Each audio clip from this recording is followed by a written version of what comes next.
been 6 generations already here to the property, all nice and open like this with the established building. The initial owner would have been walking into a forest, going to get the land to a king land grant for purchase.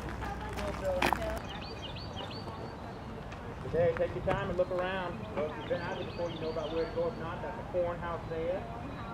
Smokehouse, the gray building, the kitchen, garden. The farming circle is going to get ready to hook up an easy option for today. Coffins at the back sawing lumber, this is the old pit saw. And then there's a picture of a slave cabin down at the bottom. Exit down there and the right will take you through the town in 5 minutes. All right. Morning.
I would avoid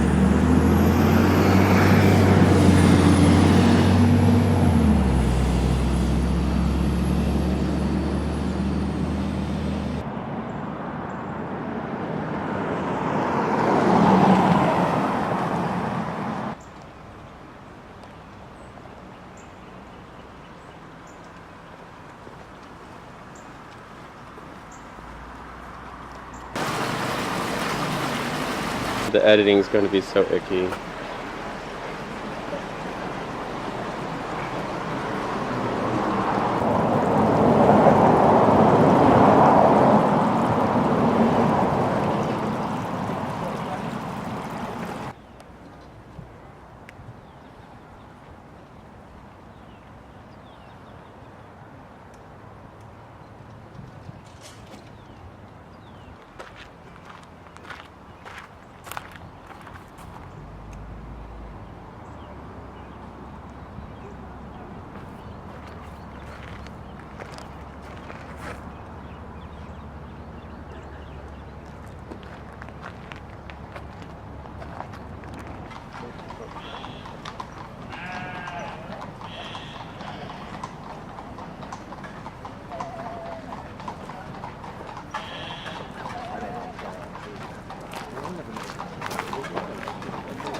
So cute. I'll go it.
Technical difficulties.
There we go.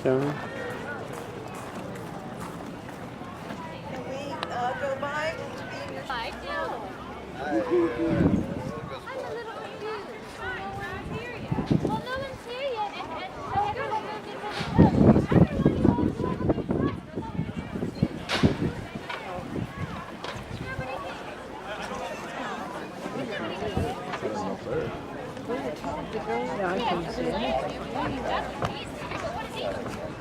He's obviously not here to get it. He was here to get it. Oh man.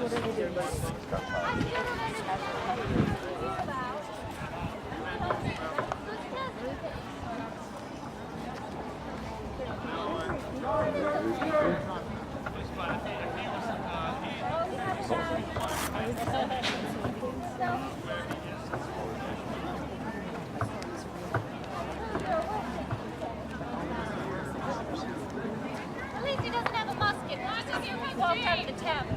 What's Danny in it? He'll know what's going on. Why is he? Well, he was supposed to be guarding the man. Who's this guarding on with him? Who's that? We know the truth about such and such. You know what? He said he was I didn't know we heard any lies. All of you have the right to know. Yes, we do. Please, The for hotel. volunteers, forward. Forward, I say. Forward where? Clear way, clear way. Clear way. It's well. It's not a slave up. It is not a slave uprising. It is not a slave uprising. It is not well, but it's not a slave uprising like we thought. It's not black men we need to fear, but a black dog that lives just there. Pipe and drum, just here. Call up the assembly. Gather, calm yourselves. Calm yourselves, citizens. We will tell you the truth. I promise you will know the truth. What is the meeting?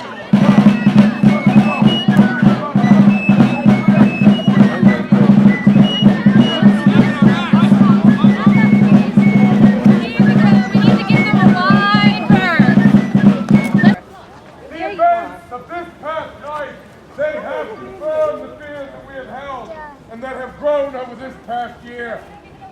Who among you here can now deny that the British So you're okay. has contracted and conspired a plot to undermine our rights and deny us the liberty that we have always known as free Britons? Captain, make a report, sir, for those who have not learned of these ill events. This morning, between 3 and 4 o'clock in the morning, an eyewitness, who I shall not at present name for his own safety, witnessed all the powder from the magazine. Every pinch gone. Clearly identified as His Excellency, the Governor's own wagon. We know that powder was taken by Captain Collins, also known as the eyewitness, as well as the captain of Marine. From His Majesty's schooner, the Magdalene. We know powder was taken to and launched on board that vessel. Is this not of a perfect piece with the systematic destruction of our liberty? Recall with me, sir. Recall with me the events of that past year, Reverend. Closing the Boston Harbor. Following the tea issue. The removal of civil government from all of Massachusetts. The order of the Privy Council, sir. The order of the Privy Council this past October, prohibiting the exportation of gunpowder, arms, and ammunition. That they do. As you might recall, Mr. Madison, this past January, Lord Darcy sent letters to every single governor on this continent, signifying His Majesty's command that they should arrest, detain, and secure all gunpowder, arms, and ammunition to be imported to this continent. I exaggerate, madam. Yes, you do, sir. Then why, ma'am? Why did this past week Lord Dunmore demand the keys to the magazine, where he saw to it that all the firearms from our muskets were removed? It's simple arithmetic. Good people, we must now accept and act on those sentiments lately expressed by Patrick Henry. Here, here. We can no longer lie supinely upon our backs and hope some phantom of hope, whilst our enemy binds us hand and foot. If we are to remain free, then we must fight! Well said! We will now march to the palace. The mayor and common council of this city have drawn up a petition demanding Lord Dunmore return our gunpowder immediately!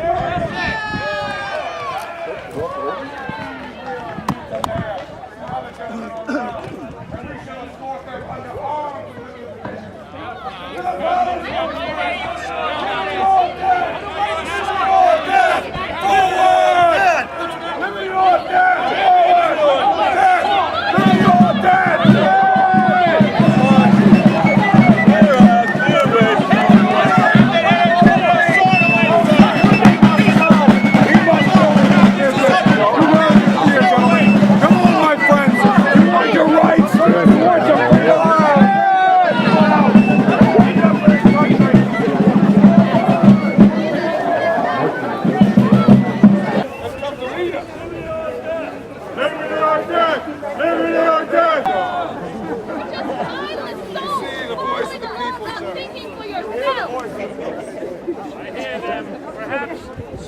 another man wearing a man of Fredericksburg hats.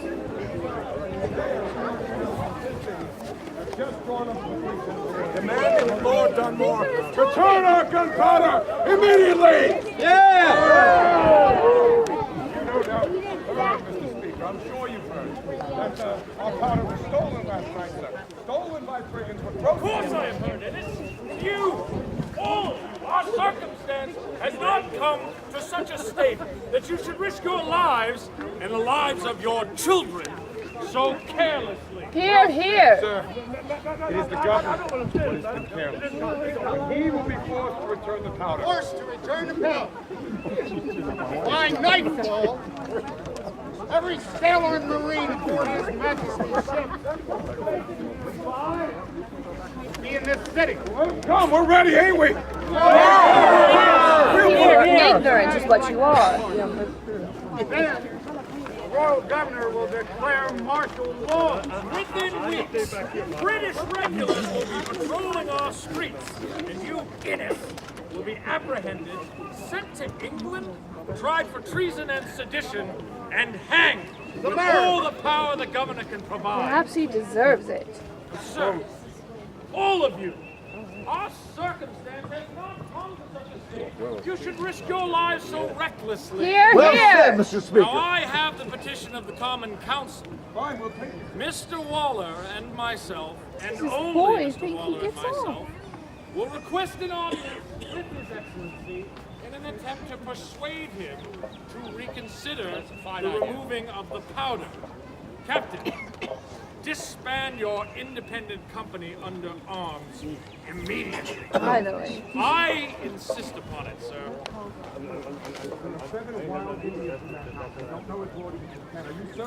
I have never been more certain of a thing in my life. Captain. Men, we must do as Mr. Speaker commands. All I know is I ain't hitting You are dismissed. Fall out. I'll send you orders to our next muster. Believe me, Captain. You choose the wiser Speak course. some sense to these boys. I am certain the governor shall respond far better to civility than armed hostility. Amen. Here, here. Keep that in mind, citizens. Shame on you boys. God save Virginia! Be ashamed of yourselves. Big pot. What are you carrying on about, you wretch? Don't mean no harm. Don't mean no harm. Don't mean no harm. Must not be passionate.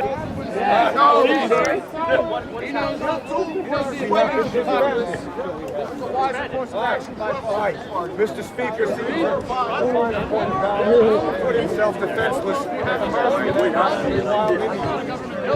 And we have nothing that we might do to protect him because he has tied my hands, he has stained my footsteps. I can provide no protection unless he changes his mind.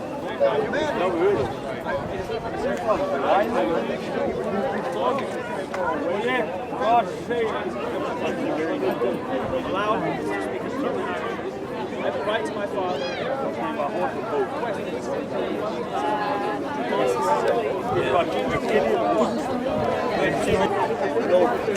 What's this thing I hear?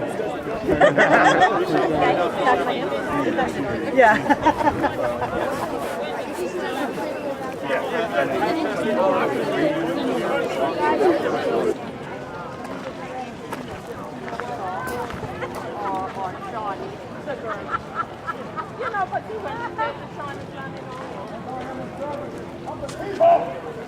Of all the people.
Patrick. Get out of there.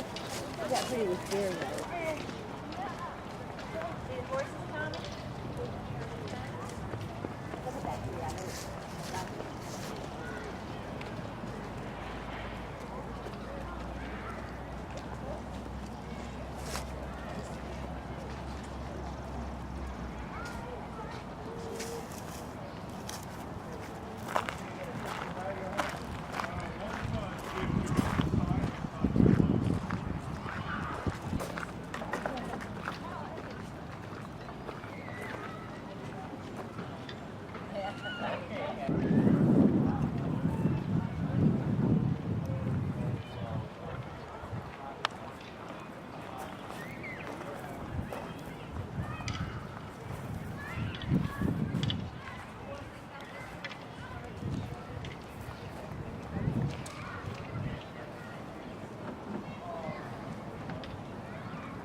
Hello.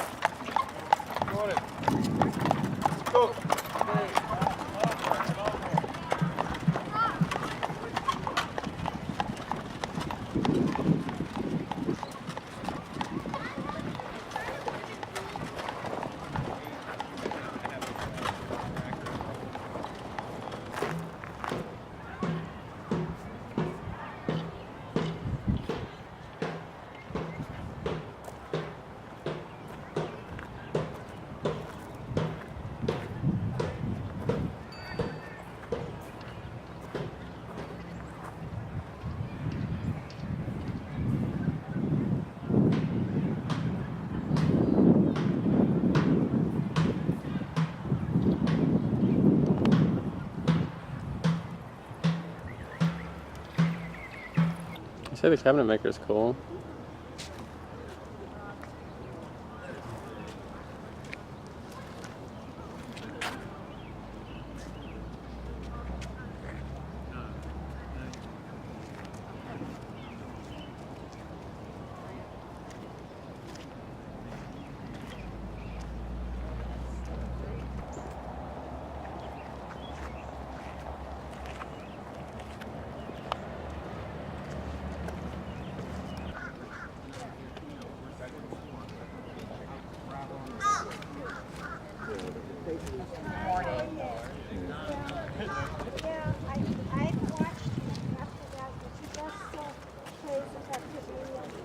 Oh, I know, but seriously, I thought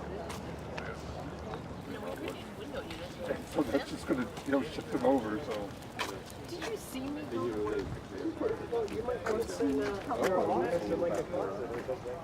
You know when you're going to Richmond, and just before you get to the right, there's field here.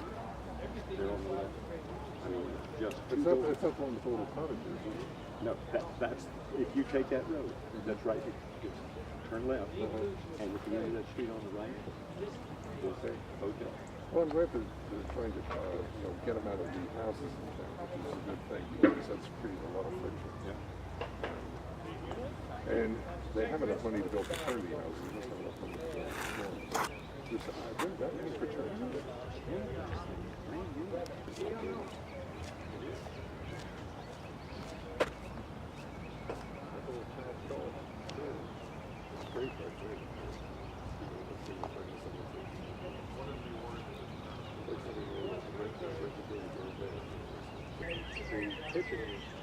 Underneath. Yeah, there's a staircase. It was a real narrow staircase. I don't know how they worked it there. Baby died up there a year ago. I don't know if that was very much of a or not. I mean, that place is today is for yeah. And when he was away? Yeah. He's away. That's right. Yep. And to move in the dead of winter, when the snowstorm, and took her up back in and that bill the snowstorm. And that none of the services stayed up, so there was no fire or anything. To me, that is what it makes it so. On top of that,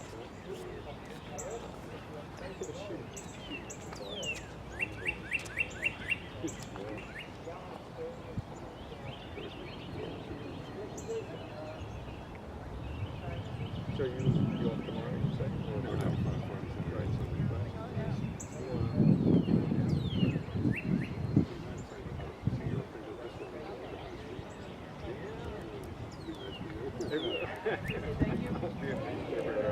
no, but it's you can walk right, follow me this way, guys.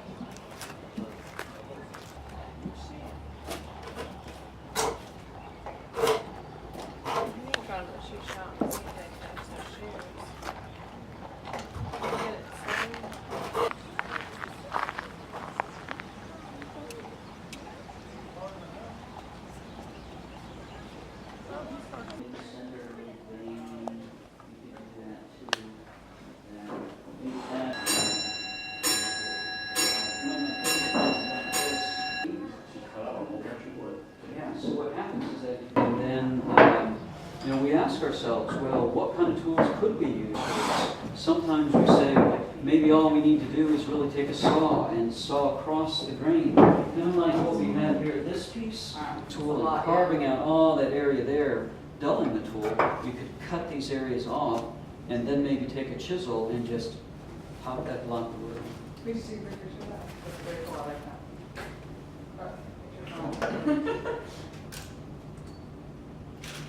And eventually everything's. Actually, I can show you that. That's step 2.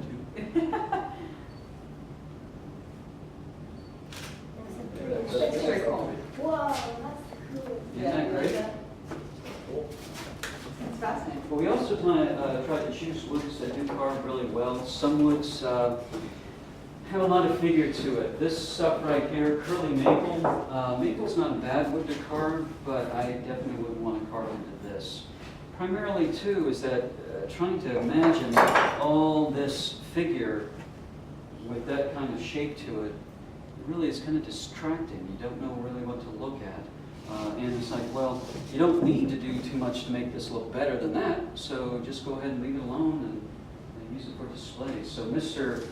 Wright over there on his harpsichord is using that as that stringing, that white band that you see on the backside. And oftentimes he'll use this too as the background for his nameplate pieces. But this is a perfect choice. That's just from the wood. Yeah, in this particular case, this is a type of mahogany.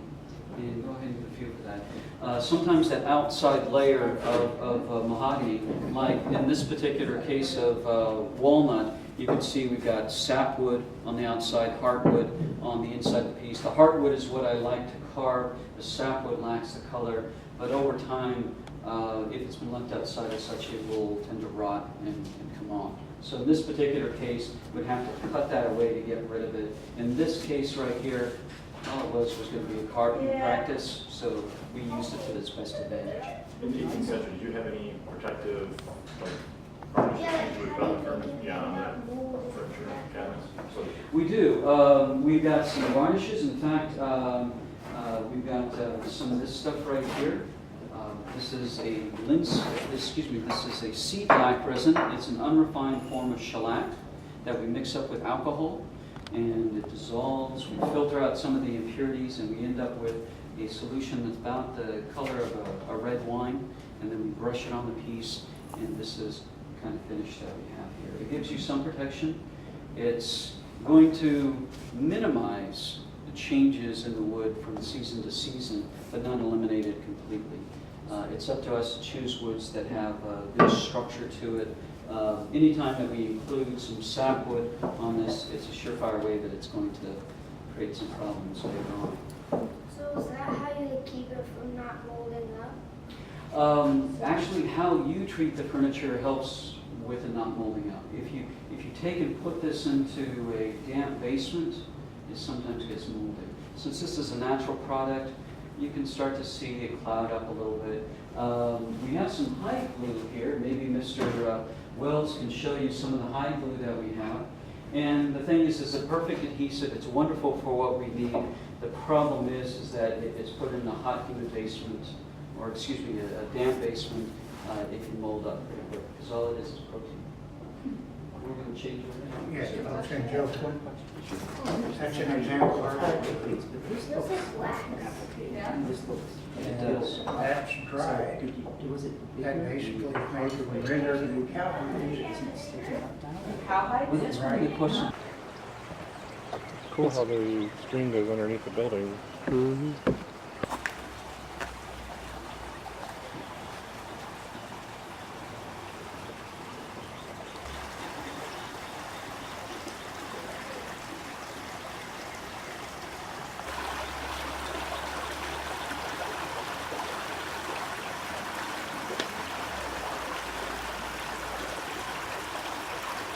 What does the camera signal on the left mean? I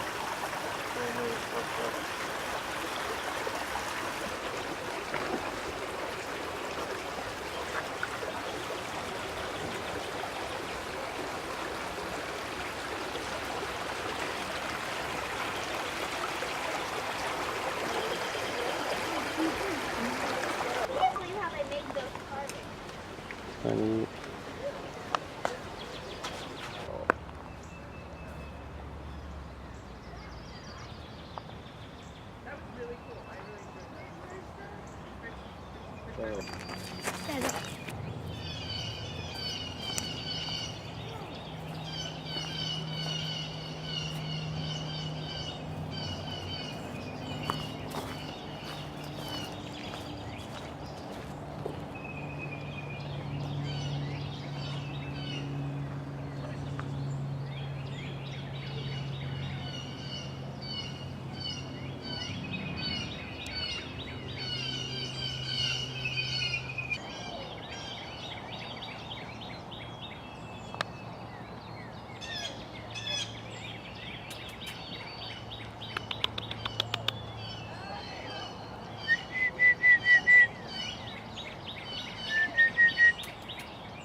Oh, I don't know.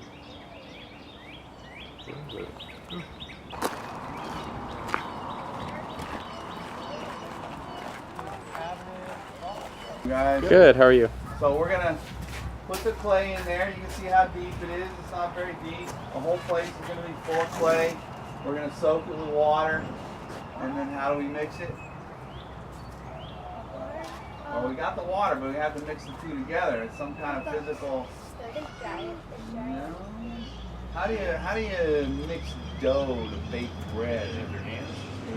You knead dough, right? With your hands. Is there anything else you might use? Big mixer. What if you didn't have any hands? What would you use? Feet. Your feet. There you go. That's kind of gross. I've never actually ever said that before. I've been interpreting here for 11 years. It just came to mind. Because I saw a picture of a guy painting with his feet. He was born without arms. Yeah. He was painting. Amazing painting. But anyway, It's all kind of good light. you tread the clay in your bare feet. So that's what we were talking about. They were disappointed because they didn't know we wouldn't be making bricks now, and their little girl wanted to tread clay. And we won't really start doing that till mid-May. Why don't we make bricks in April? Let's autumn, and we know what people are walking on because we let people tread the clay, and so it's a nice solid bottom. Is Are it you usually just here? dirt? I am here. What's that? It's Underneath just- it would actually be, it's clay. Underneath. More clay. Yeah, there's clay, clay, clay. That's the beauty of this region. If you want to make bricks, you got a lot. We, where was he? Oh, something about making bricks. This thing down here, filled with clay all summer long. We're treading the clay, we're walking through the clay, we're pulling out the sticks and the stones, the junk that shouldn't be in there. And then it's passed up here to the table where it's packed into a mold. Mold is dusted with sand. It looks like he half dusted one. And that keeps the clay from sticking, so it's a lot like flour when you bake. And then the bricks are taken out there to the sand beds where they're allowed to dry for 3 or 4 days.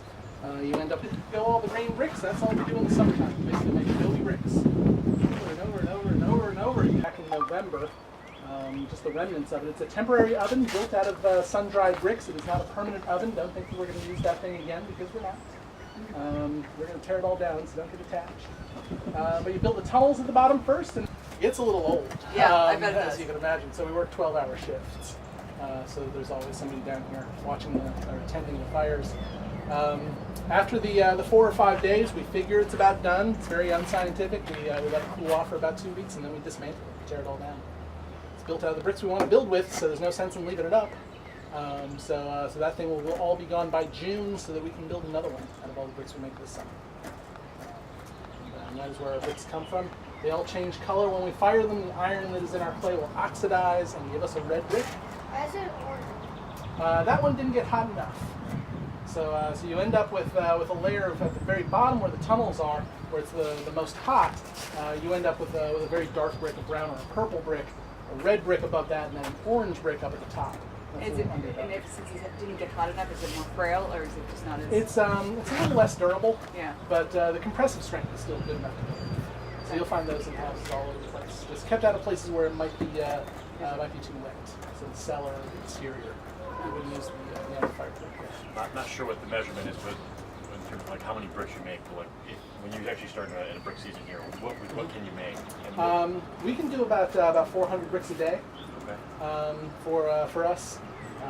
which is different from what Jefferson writes about at Monticello. He estimates that his brickmakers, 2 people working the clay, 1 person molding, and then a boy, a youngster, to carry the bricks out to the sand beds, should be able to make 2,000 bricks a day.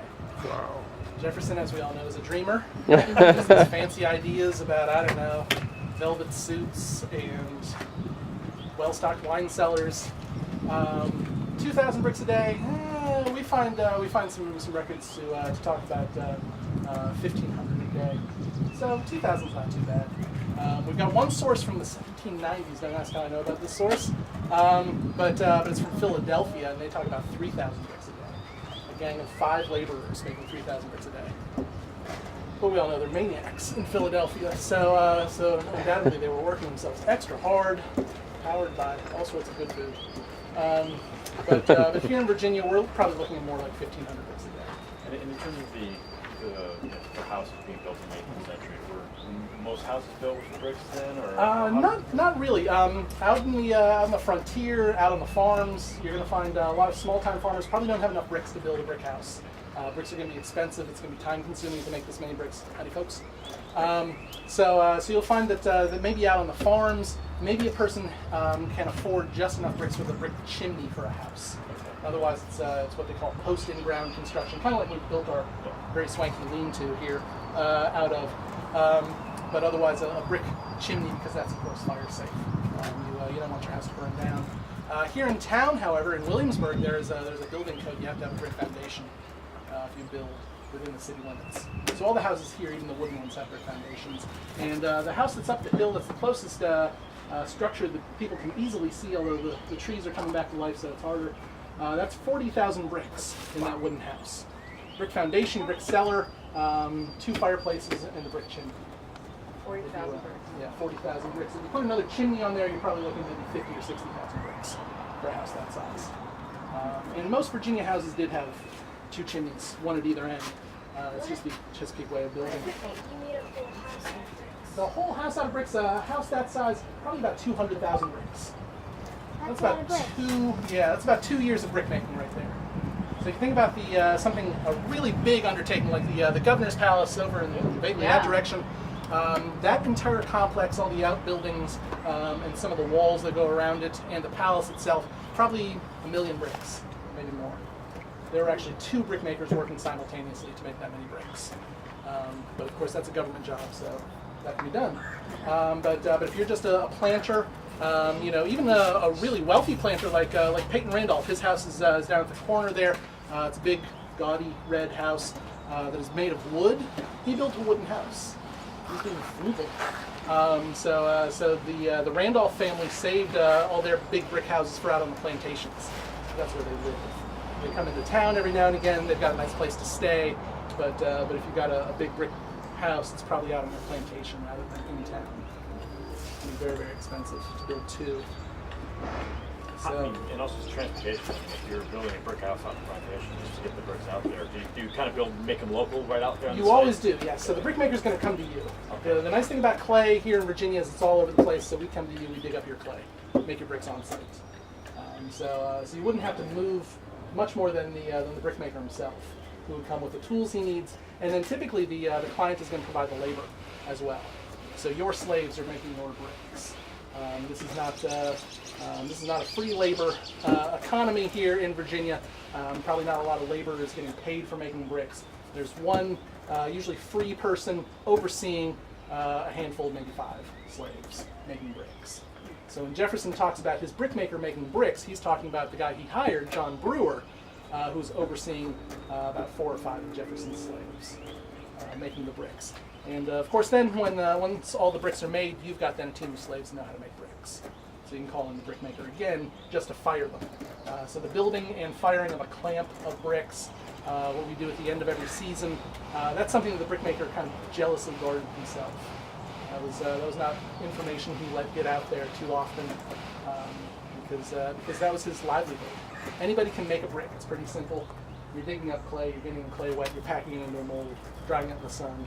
It's pretty simple stuff. But burning the bricks and knowing what to look for while burning bricks to give you clues to how far along you are in the burn, that's specialty work.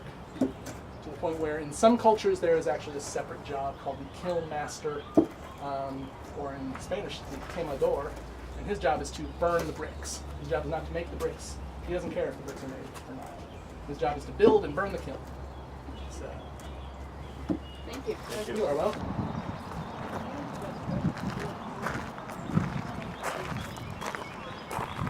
Those oyster shells?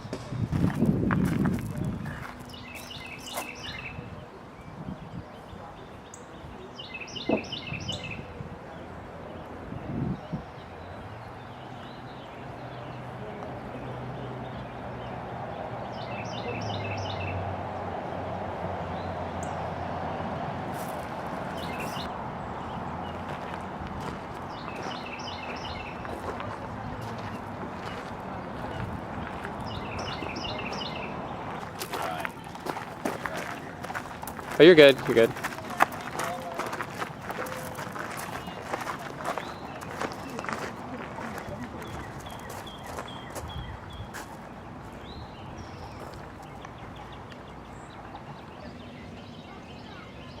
Now we do something to keep on the right way.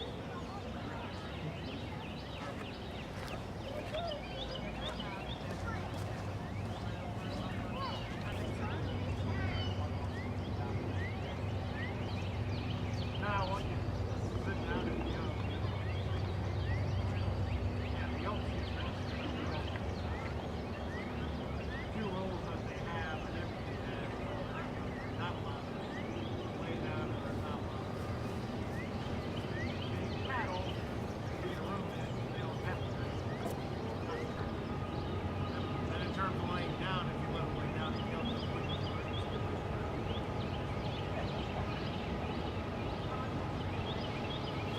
I have this side running, not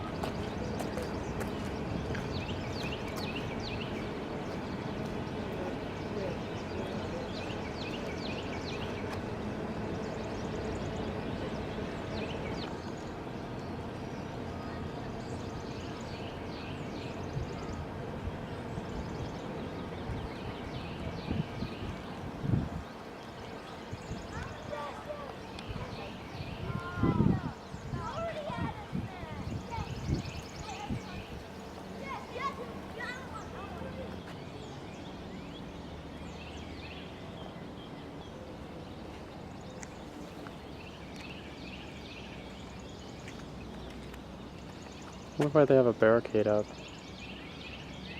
Or whatever those are.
I probably should really need actually.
You can grab your Coke if you want.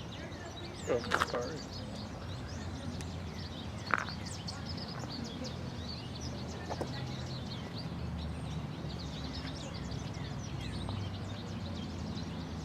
That will hear capital crimes, felony cases. Now you have about 60 county courthouses in every county. So if you live in Charlotte County or if you live in Fairfax County, you have a courthouse there. Now if you are accused of a misdemeanor, meaning a low crime, stealing a chicken, that's a misdemeanor, then you're going to go to that county courthouse. You're going to be tried. And if you're found guilty, it'll be the whipping post, the stockades, the pillory, or it'll be fined. Now the misdemeanor that's tried most is actually missing church. You have to go to church at least once a month. It's amazing how many people have to manage that. So they have to pay a fine. But these are the types of crimes that will land you here in this jail. These are the bad ones, felony crimes. Does anyone know what sort of crime a felony would be here in New Jersey? Murder, yes. Theft, murder, manslaughter, stealing more than 12 pence, grand larceny, burning someone's house down or their barn down, arson, piracy, treason, horse theft, all of those really bad crimes. Now if you're accused of any of those crimes, you're going to be brought here to Williamsburg. But that court meets only every 90 days, 4 times a year. So you live here in Williamsburg and you know that every single day, more and more criminals that are accused of things like murder, piracy, treason, are brought into your town. How do you feel about that? You find what you need and then let it slip. You think any of those people are going to show up for court?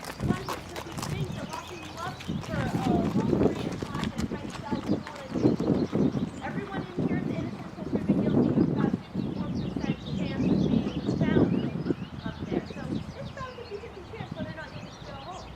Walk away. If you are convicted, as long as you haven't killed someone or committed treason, you can ask for benefit of clergy, and you will be branded on the hand with the initial of your crime, and then you'll be sent on your way. Everyone will know what you did. It'll be on your hand for life, but it's a far better way than hanging, I suppose. So the jailer and his wife live here, and parlor, and a kitchen in the basement. They get to live here rent-free. They don't have very nice neighbors, though. Now they are in charge of taking care of the people here, waiting to send them up to trial. Now, who do you think is in charge of cooking for these people? The jailer's wife, huh? She gets to cook what's called slave rations, so a little bit of cornmeal once a day. Very good money if they've committed one of these crimes.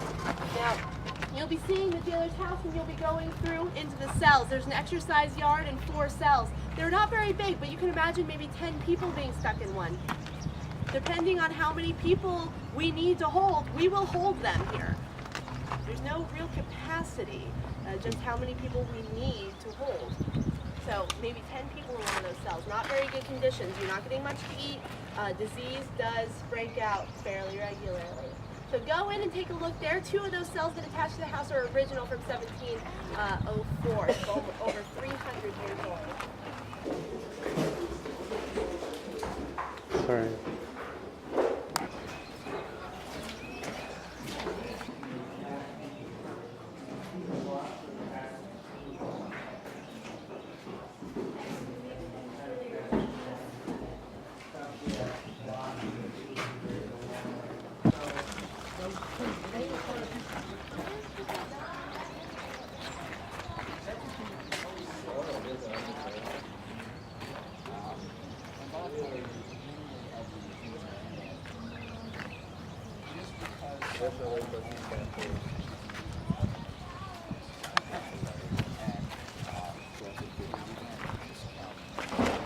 The edge of the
Yeah, well, Colonial is going to be crazy. No, the road thing.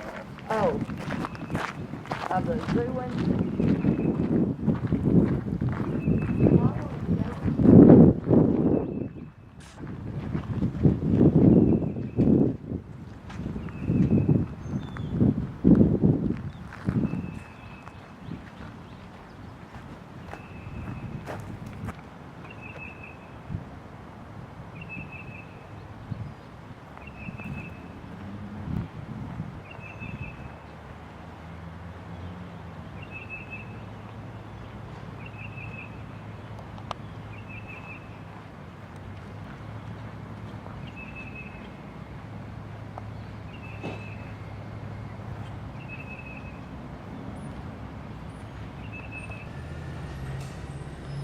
This is where they came to church. In 1765, a group of tradesmen and merchants petitioned the court to register a meeting house in Williamsburg as a place for the public worship of God according to the practice of Protestant dissenters of the Presbyterian denomination. Walter Lippitz, barber. Thomas Skinner, shoemaker. James Holcroft, tailor.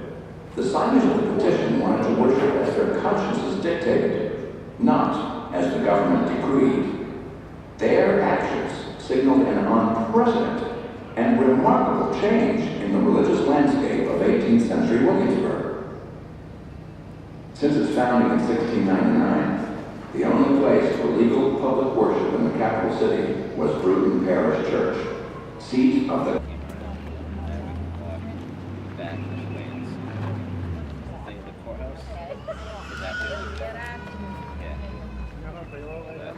But there's food and stuff.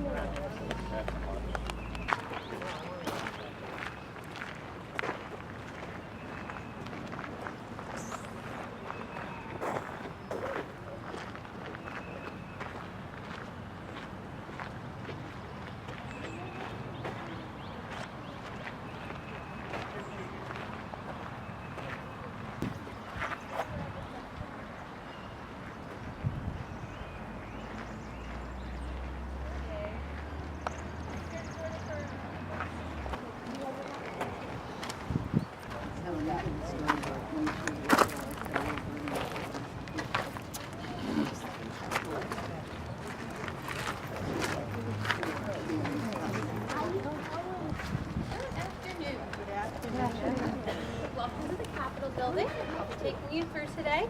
I'll give you a little background on the building itself before we go inside. This is a reconstruction of the Capitol that was here in the 18th century, houses all three branches of government, and I promise you will get to see all three when you are inside. The beginning of the Capitol, though, actually goes back to 1705 when they began the construction of it, and it was the seat of government until 1747 when it actually succumbed to the first fire. That leads us to believe there's going to be more than one. Not to be deterred, a second Capitol was built on top of the site of the first one. It's in that building that a good majority of the decisions about independence were made. When the Capitol moves to Richmond in 1780, when we go inside, we'll be going back to June of 1776. We have not declared independence yet. We actually have no idea what's going on in Congress up in Philadelphia. Some things never change, do they? Well, just a couple housekeeping things before we go inside. If you have any cell phones, if you can turn those on silent, that would be greatly appreciated.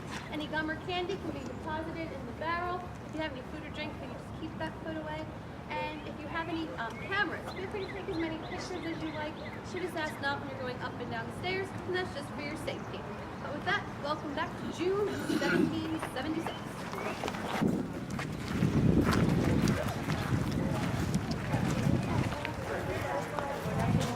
Come here to the capital city today, a very important vote. It's going to be happening later. You are very early, but I'm sure there's plenty in town to entertain you until later on when the House of Delegates convenes. Now, what they will be voting on today is our new Declaration of Rights. I'm sure that you've been paying attention to what's been going on over the past few years or even recently months.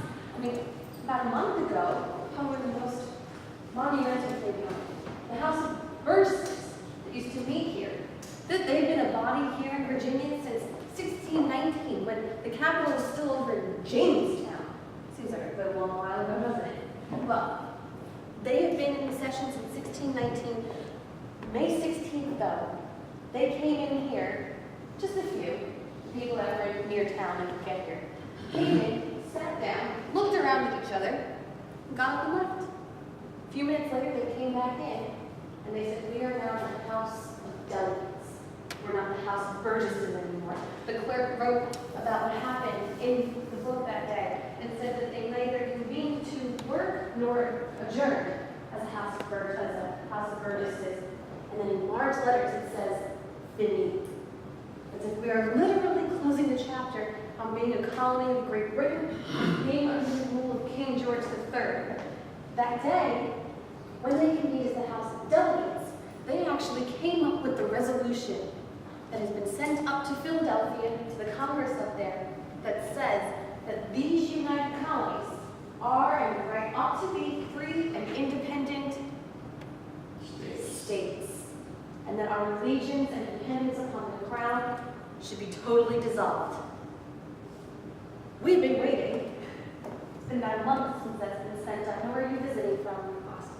Oh, so you have Mr. Adams as your delegate. You must have heard something. Nothing. Where are you visiting from? Anything? I heard you one of your men on the committee. But no, okay? And where are you visiting from? Connecticut. Oh, do you know each other? It is a relatively small colony compared to Virginia. And where are you visiting from? Boston. Oh, do you know each other? Well, maybe we should become fast friends while you're here. And where are you visiting from? Oh, anything? In Rhode Island, we did declare independence before everyone else. So we definitely heard something. Wonderful, there we are. Something. Well, that same day that they sent the resolution up, they said we need to begin to draft a new constitution for the state of Virginia, and also what our rights are as citizens of this new republic. Because before, our rights and our privileges, they were given to us by who? The king, exactly. And they benefited who? The king. Now we have a new republic. The laws and rights are going to benefit the people. That's quite a change, isn't it? Well, whatever the vote may be today, I do hope that you take whatever happens back to your colonies, back to the territories, and you spread the word of what is happening, because that's the only way any of this is going to get out, isn't it? Now, there has been a committee meeting above stairs, and they have been trying to hash out what our new rights are going to be. And we need some good news now. I'm sure you've been paying attention to what's been going on. We're at war. And then we heard about, especially since you're from New York, we heard the fleet is on its way to occupy New York with a force of 3,000 British troops. So we need some good news right now. But if you do have any questions about the House chamber before we leave, I know they want to get you to clean this up before the House of Delegates comes in. And the new governor, did you know who he is? Probably the most outspoken orator you will ever meet in your life. Mr. Patrick Henry, exactly. He's our new governor. Yes, sir. What qualifies someone to be a Burgess or a delegate? A delegate. Well, you have to be over the age of 21. You have to have the majority. You have to own some kind of property. You have to be Protestant. You have to have some kind of ties to the community. So it does help that you own property in the community that you are going to be a delegate in. And let's see, male, over the age of 21, own property. Basically the same qualifications that you vote, that are able to qualify you to vote as well. And so, for instance, Mr. Jefferson is a delegate for Albemarle County out there. And Mr. General Washington, I should call him now. He used to be the Burgess for Fairfax County. Things like that. Then the Carters and Lees and Randolphs and all sorts of names that I'm sure you've all heard of. And how much property? Oh, there's different qualifications for it. 25 acres developed. And by developing, you cut down a tree and improving it, developing it, or 100 acres of some other qualification, or if you own something in town, or there's a whole list of things. If you'd like that, I'm sure that get You represent Hampshire County in the western frontier. Well, then, as to where at in counties at free, who knows how far. But I did see there was another. I have a question. Yes, sir. Other than now, because this is so unusual, tax going on, how long will the burgesses be in session? They meet 2 times a year, in April and October. And the reason for that, have any of you visited Virginia in the summertime? It's hot and humid. You don't want to be in session. And in October, it's relatively cooler. April, it's relatively nice. And the winters as well are also quite chilly here. So they meet 2 times a year. Or they pay any kind of salary or? This is at the public, for the public good. So most of the time, the gentlemen, they have their farms or their law businesses or things like that, that they are able to gather enough funds so that way they can take some time out of being a farmer or a lawyer and being a burgess for that time. But yes, I don't believe any kind of payment that is given to them. It's meant to be for the public good. That's a wonderful question. Who knows if that's going to be changing now? Any more queries? Can you tell us about the kings and? Oh, absolutely. Well, that's King George III and Queen Charlotte, his wife. Depending on how the vote in Philadelphia goes, who knows how long those are actually going to stay out there. And that's King George II, his grandfather, and his wife, Queen Caroline. These will probably stay in all kinds of things, like he has been. And I'm sure some of you are wondering about the large chair there as well. That is the chair for the former Speaker of the House of the Burgesses, now the House of Delegates. And just to step into the 21st century, because it is worth mentioning, that is the original chair. Yes, they saved it from the fire in 1747, and we had it on loan from the state, so we can put it back in its home where it belongs. So that's about 1712? About that time, even earlier, the 1730s, I believe is what they told us. Okay. So it's almost an exact copy of the one that's in the House of Commons over in England. Who was the speaker at the time? Mr. Edmund Hamilton. Mr. Peyton Randolph used to be a speaker as well. And Mr. Randolph, if he had not died on his way to Philadelphia, would have been the person where John Hancock's name would be on the Declaration of Independence. John Hancock takes Peyton Randolph's place, and Randolph was actually such an important person that had he not died, he probably had a very good chance of becoming the first president of the United States over George Washington. So, history could have been completely different. Yes. But if you'd like to join me above, I'm going to take you to the conference room where all this is happening. If you don't wish to climb. For my own self, I think where the governor and his council used to meet. That is the most powerful room in the entire colony, and the most powerful men in the entire colony. They used to be appointed to their positions by the king. And do you know who appoints the king to his position? God. Do you know who says so? King. Well, that's changing, isn't it? Yes. Well, I'm going to let you in on a little secret. This might ruin your life. The two sides of the legislation, they don't always agree with one another. Shocking. I know. But that's exactly what this room is meant for. It is a bridge between the two sides, so if there's ever an issue that the two sides do not agree upon, they can come here as equals, and they can hash out and debate whatever issue it is, and do so as equals. Do you notice the shape of the table? It's an oval. Is there a head to this table? No. So no one is any more important than anyone else when they come here. And this is where they've been meeting as that committee. Now, have any of you served on a committee before or done a project with your friends? How big was the group that you worked with? 5 people? 20. 20, that's a large one. Yes. Huh? 11.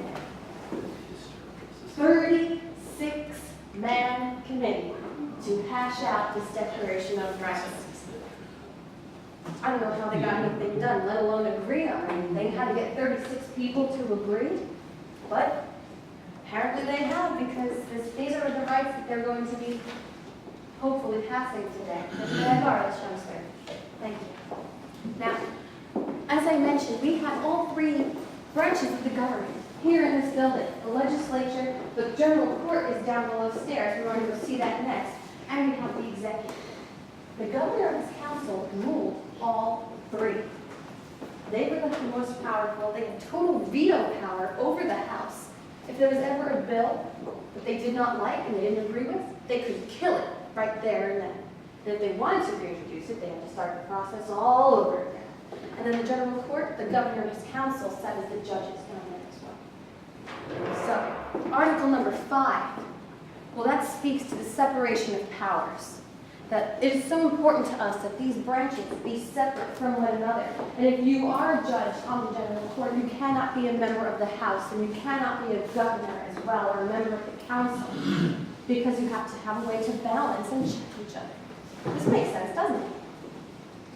And well, there's other things in here that aren't necessarily new, like the power of suspending laws of the people that are their benefit should not happen. The right to freedom of the press, the right to have trial by jury, and the right to have a trial by your peers.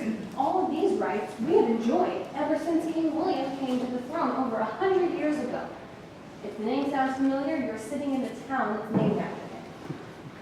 He also has a college with his wife down at the end of the street, William and Mary. Well, when King James II was on the throne, he was a tyrannical king.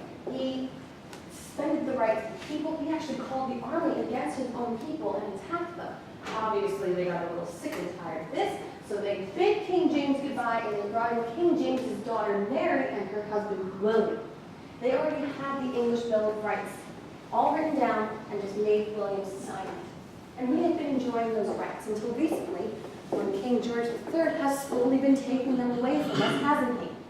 Admiralty courts, where if you have an offense against a British officer or any one of the king's people, you are not going to be tried here in Williamsburg or any of your other colonies. You're going to be taken to Nova Scotia, you're going to be taken to Canada, you're going to be taken to London, over in England, and you're going to be tried there. Do you have any peers over in England? No. No one knows you from Adam over there. General warrants. If somebody came to your house and your name was written wrong on the warrant, would you let them inside? Absolutely not. But the general warrant is issued by the king to one of his magistrates, and it's just for anything in general. If there's just a suspicion that there's smuggled goods or paraphernalia in your house for the entire lifespan of the king. He is a young man. He is in his early 30s. He still has a long way to go.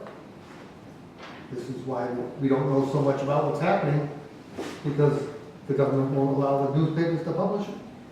Well, the newspaper here has been relatively good with printing things. We have many Virginia Gazettes, so there's a way to get difference of opinion. There is a state regular Virginia Gazette, but then there's another one as well that is able to print more than one.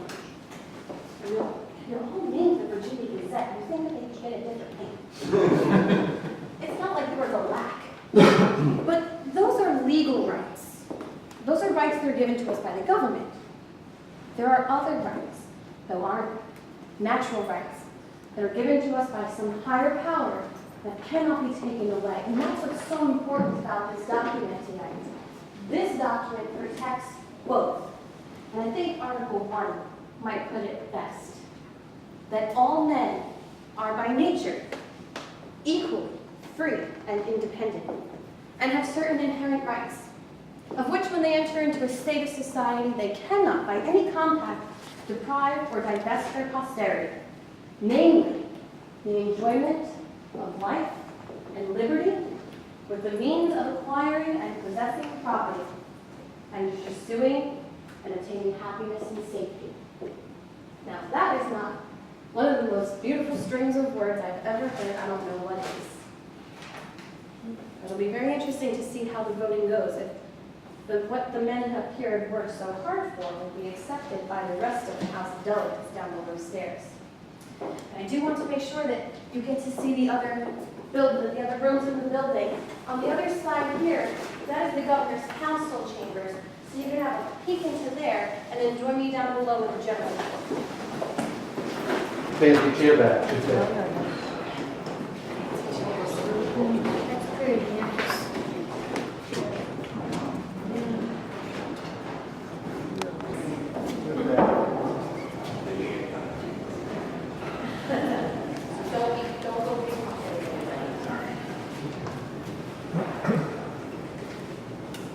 Now, I'm sure if you've been walking around town today, or as you go around town, you will notice there's another courthouse down the street. That is the county court, for misdemeanors and little petty things. This is the highest court in the entire colony of Virginia. Now, you saw the map of upstairs. You saw how large Virginia is. It goes all the way out to the lakes in the north, and it goes all the way out west. It includes Ohio, part of Indiana territory, part of Illinois country, everything. The largest colony. But there's the problem. We'll get to it. So if you commit, let's say, horse thievery in Richmond, or you commit murder out in Ohio, or arson over in Charlottesville, crimes like that, high, very serious crimes, that's what's going to be brought here. Now let me ask you all a very real question. If you commit a felony out in Ohio territory, are you going to make sure that you get yourself here to Williamsburg for your trial date? No. No. So we're going to make sure that you do show up. We'll get you and bring you here to the jail. That is what that's for. It's not a punishment. We're not going to lock you up for a long period of time. That's too unusual to do that. So we're just going to hold you there until your trial date. And you'll be taken care of by the jailer, don't worry. And you have certain rights when you come here as a person that's been accused. Rights that have been guaranteed under that English Bill of Rights that we're not going to change, like the right to trial by jury, the right to face your accusers, the right to be represented by counsel, if you can afford it. If you can't afford it, you have to represent yourself. And you have the right to a quick and speedy trial. Exactly. Now that's the part, that problem I spoke of, because the general court hasn't met since October of last year. That is 8 months ago. We've been a little busy now. War problem, and now we're trying to figure out who the judges are going to be, because it's not the governor and the council anymore. Who is going to sit as the jury, who is going to be qualified to be attorneys and clerks, and we have to maybe reset the whole thing. But in the meantime, there are people still stealing horses and people committing forgeries and counterfeiting, aren't there? So they're still going to the jail. The House of Delegates recently set up an Enemies Act that says if you were even suspected of being a loyalist, your property will be confiscated and you will be thrown in the jail. Runaway slaves, they're trying to get to Lord Dunmore because he has promised their freedom. If they are, if their master is a rebel, they can get to him and fight for them. He will give them their freedom. So if they get captured, we have runaway slaves that are now being kept in the jail as well. The last count from Mr. Helen this morning, you know how many people we had down there? 70 people in those cells. That is severely overcrowded. And they're still waiting for their day here in court. Hopefully we'll get everything hashed out quickly for them. But there is something very important, two very important things we have to do first. One, this document has to pass today. I honestly don't think it will have a problem. Second, we have to see what the outcome of this war is going to be, don't we? Because if we lose, this could be for nothing.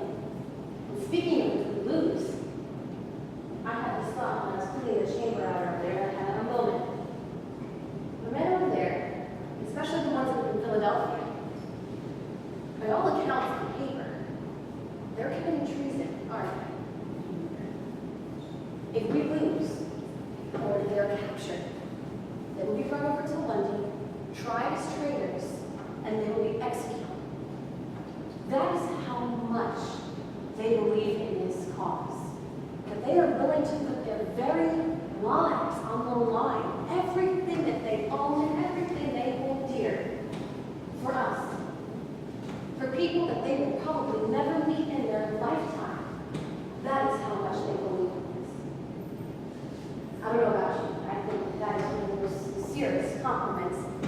we will ever get in our mind. So I do hope that you return from the vote later today and take what happens out to your territories and your other colonies and spread the word. And I don't want to detain you. I'm sure you have other things you need to tend to in town. If you have any queries, I will be outside and more than happy to answer them. And I wish you the best in your travels, and God save Virginia.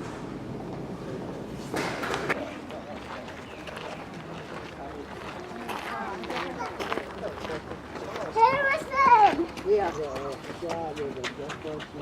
Right.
Bakery up here, right?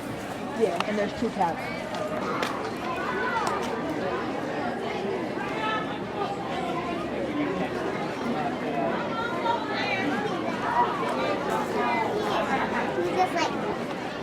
No, go ahead. Fine.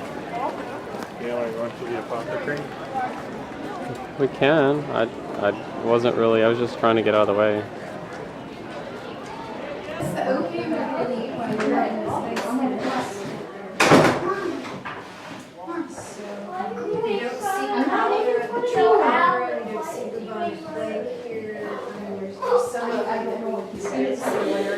We do have malaria. What year is it?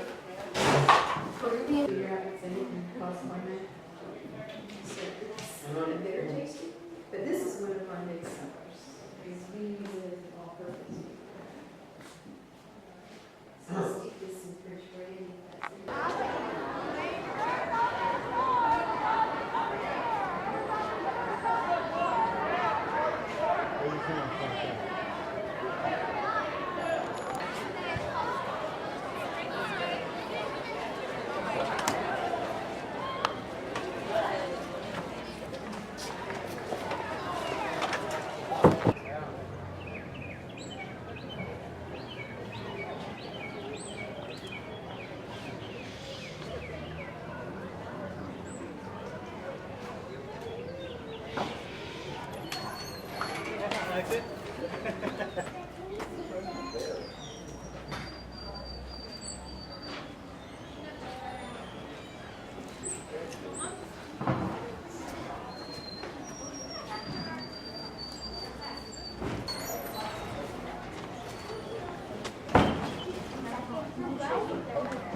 I love the dogwoods. So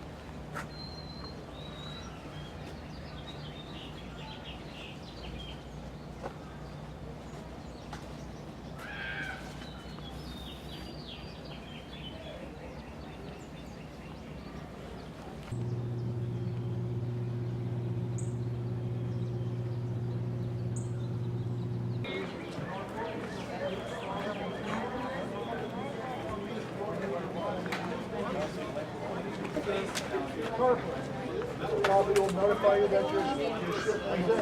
Go in and pick it up. You still don't have to pay for everything just yet. I can't. Hershey hat. A hat? No, not a hat. It looks like a Hershey's Kiss. Is that what you mean, Rachel? Squished, I suppose. Squish Kiss. Yes. No, it's a button. Just like... You put glue on it? No, we'll stitch it to the garment. You can sew it. Right. Okay, Richie. Yeah. Here, Rachel. Anyway. Look, Rachel. So see, here are some on the waistcoat of, or the waistband of the breeches. So that one's brown.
Don't we have a chimney top but don't have a chimney at the house?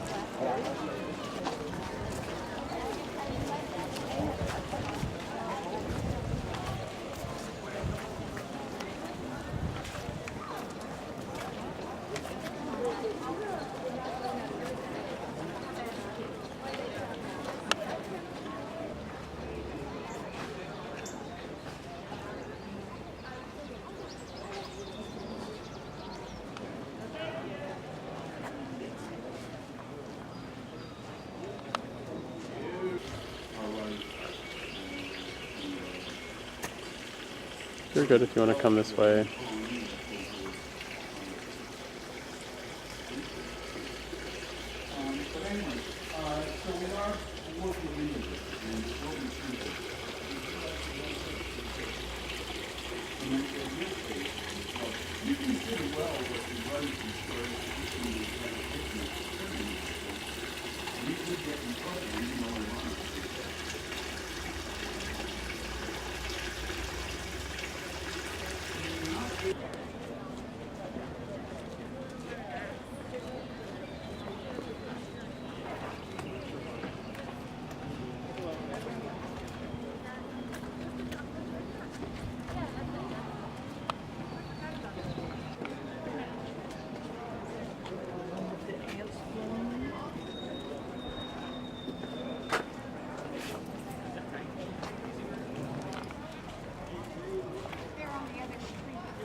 I'll meet you down yonder at half past.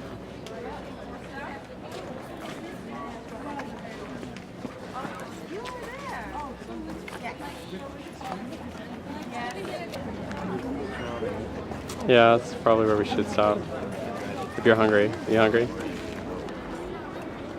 Oops, sorry. I'm gonna be mad because I zoomed in really fast. I hate doing that.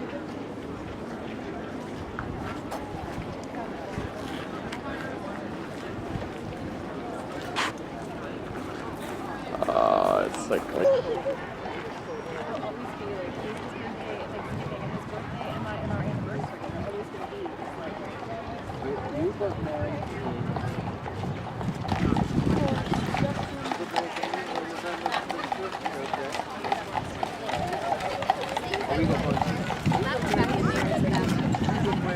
No, I'm talking about that one right this one.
How long is it going to take you to get a message to them that you need them? You hope, once they get the message, how long is it going to take them to get it? My favorite idea, 1,000 or 2,000, gather up their own private fire, remember 4 pounds of lead ball that fits their fire, and they go out and try to wage war for how long? Until that 4 pounds runs out. Then where are they getting more from? They have to pull out their own bullet mold, their own chunk of lead, build a fire, heat that lead, pour it into the mold. It's not a very good idea to say, wait, how they're doing that, is it? So that brings us back to what you see about the room, the King's Arm.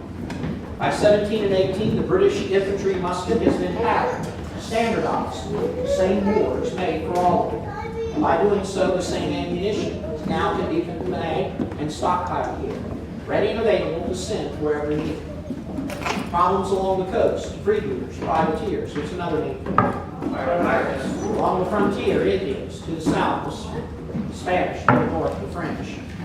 All have been past reasons of our governors to call out bodies of men, keep packages up what they need, ships to them where they set aside that private fire, take up the King's Arm and become part of the King's Army. Please come into the room away from the stairs. Now, the past campaign against the French and the Indians, well, it began by problems in the backcountry, the Ohio Territory. May of 1754, the governor calls for men to gather at Winchester, Virginia, 250. That's as the crow flies, about 200 miles north and west of here. Going to the backcountry, they find that there's a scattering of French soldiers amongst the Indian villages, stirring the Indian populace. Their mission to go into the backcountry, chase out those 20 to 50 French soldiers and settle the Indians. Unknown to them as they began north, though, the French had already brought in 700 more. With that happening, they're outnumbered before they even get to the confluence of the Monongahela-Allegheny River, where they built a fort called Fort Duquesne. The Virginians surrendered to the French and Indians that outnumbered them at a place called Fort Necessity, July the 3rd, 1754. And it's not going to end there. They're told to get out of the King of France's territory and never come back. The commander of the Virginia forces reports to the governor here in Williamsburg. The governor sends a message to England. How long is it going to take to get a British army here? Any? 1 year. That's getting them in the backcountry. That's to the Monongahela, 10 miles from Fort Duquesne. Not until July of 1755. As they cross the Monongahela, General Everett Braddock is shot from the saddle. Confusion reigns, disaster ensues. The 2,500 British regulars are defeated. Now there's nothing to stop the French if they desire, along with their Indian allies, to march here to Williamsburg and take over the capital city of the largest British colony in North America. That's when Governor Robert Dinwiddie called upon large numbers of Virginians above and beyond their normal duty as militia to enlist in a regular Virginia army for the duration of the emergency. And to entice men to want to go 400 miles into the wilderness, they're going to offer them money and land. Now, hopefully, I don't have to go through 7 years of campaigning to figure out who wins. We're not speaking French today, are we? So when the war concludes, the French have been defeated. Treaties are signed between the King of France and the King of England. The French are sent back to France. But when the King's agents signed treaties with the Indian nations allied with the French, well, the King himself proclaims to the colonists in October of '63 that there will be no settling west of the Appalachian Mountains without a royal decree. Now, money and what was promised to them in the fight? Where do you suppose it was located? What we call the Ohio Territory here in Virginia. And to enforce this no settlement proclamation, the King authorizes 8,600 British regulars to remain in British North America permanently in forts along the Appalachian Mountain chain. Those soldiers still need food, clothing, and pay. Where do governments get funds to feed, clothe, and pay soldiers? Taxes are levied without consent. Land denied, taxes levied, tensions rise. Then the governor pulls that stunt of having those Marines come in here and steal our power last night. It's good to see so many of you here upset about it as well. You're ready to fight. Now, as soon as I finish counting here, I've got to report back to the colonel. Any questions about what you see? Good, I didn't think so. Don't ask, don't tell. Is there another level just like this above here? Same floor space, narrow roof line. That's two 1,000 men regiments in 17 and 56. Enough blankets, uniforms, tents arrived here to outfit them. 2,500 muskets on this level and 68,000 pounds of gunpowder below. That 1 month alone. Building was overflowing. The war goes on and those supplies are used. What was here yesterday was 1,500 pounds of powder, 1,000 well-worn used muskets.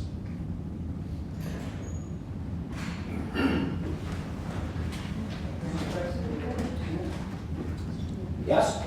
I had a question about the bayonets and swords.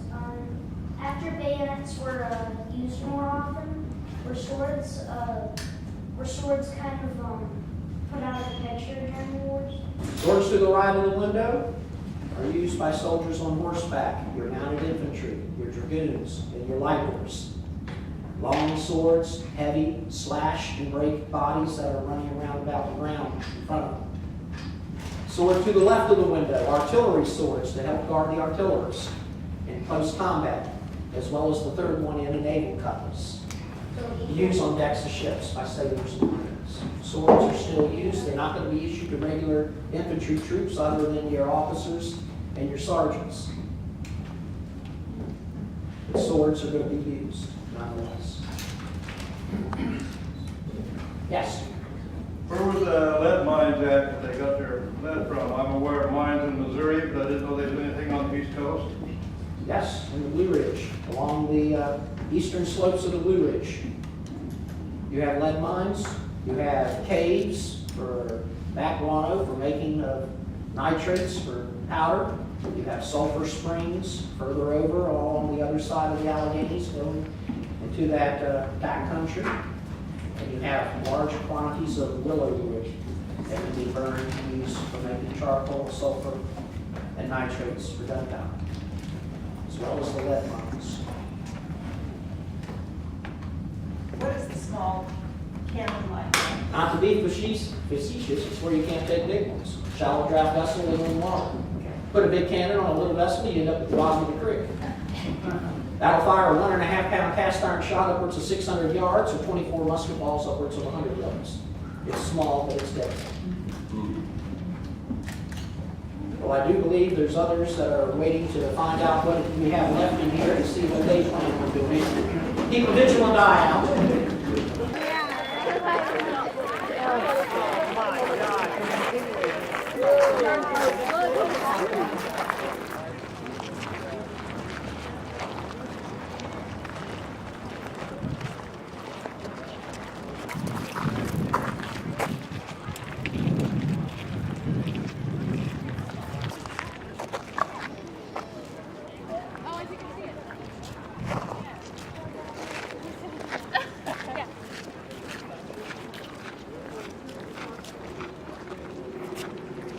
Oh, you're fine. Go ahead. Okay. So yeah, it was a bit of a disaster. I ended up landing first in the story.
And the church is under renovation, it looks like.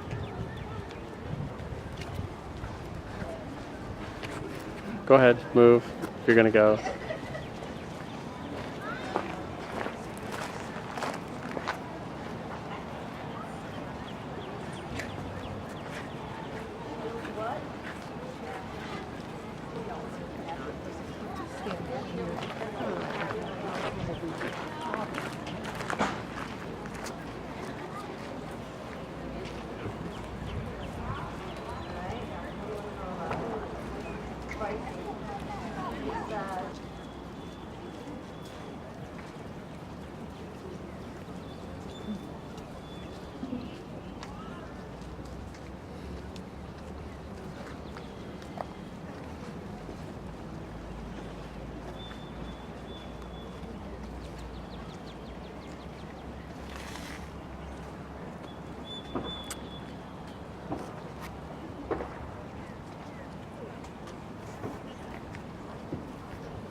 I'm going to be right here. Good. We're going to keep walking.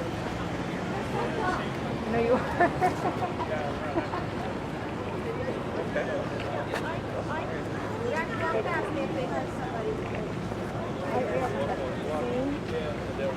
I know. Arrange this. There's the beautiful line. That's exactly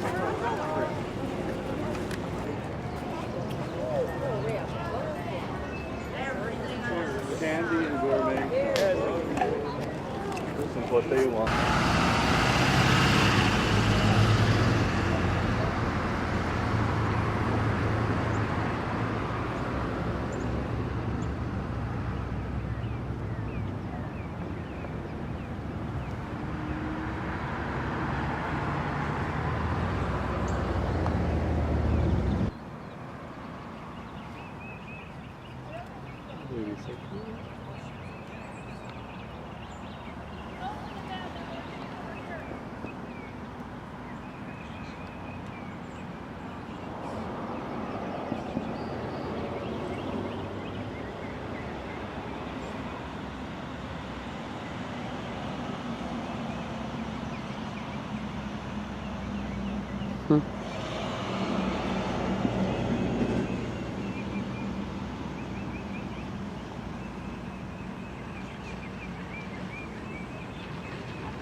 Good kid. The hills are the rocks.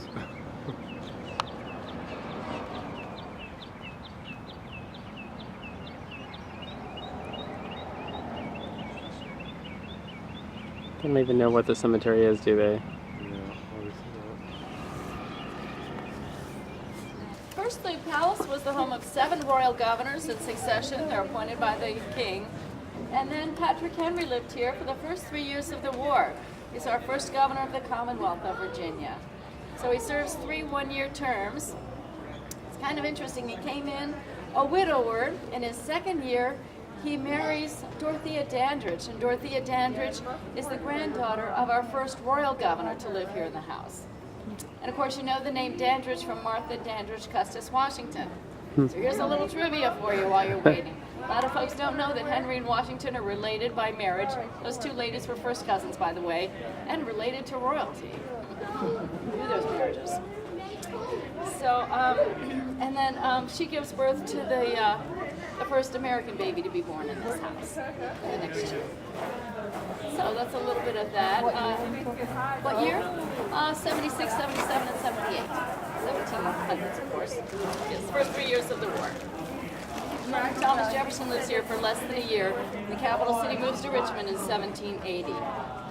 So the last use of this building, actually, this is how let me just backtrack a little bit. This is how the palace is going to look from about 1710 to 1781. So after it's the home of the 7 royal governors, Patrick Henry and Thomas Jefferson, the last use of the building will be as a hospital. And that's during the last great battle of the American Revolution, the battle at Yorktown. Perhaps you notice as you've gone through town, the George Wythe House down here on the right.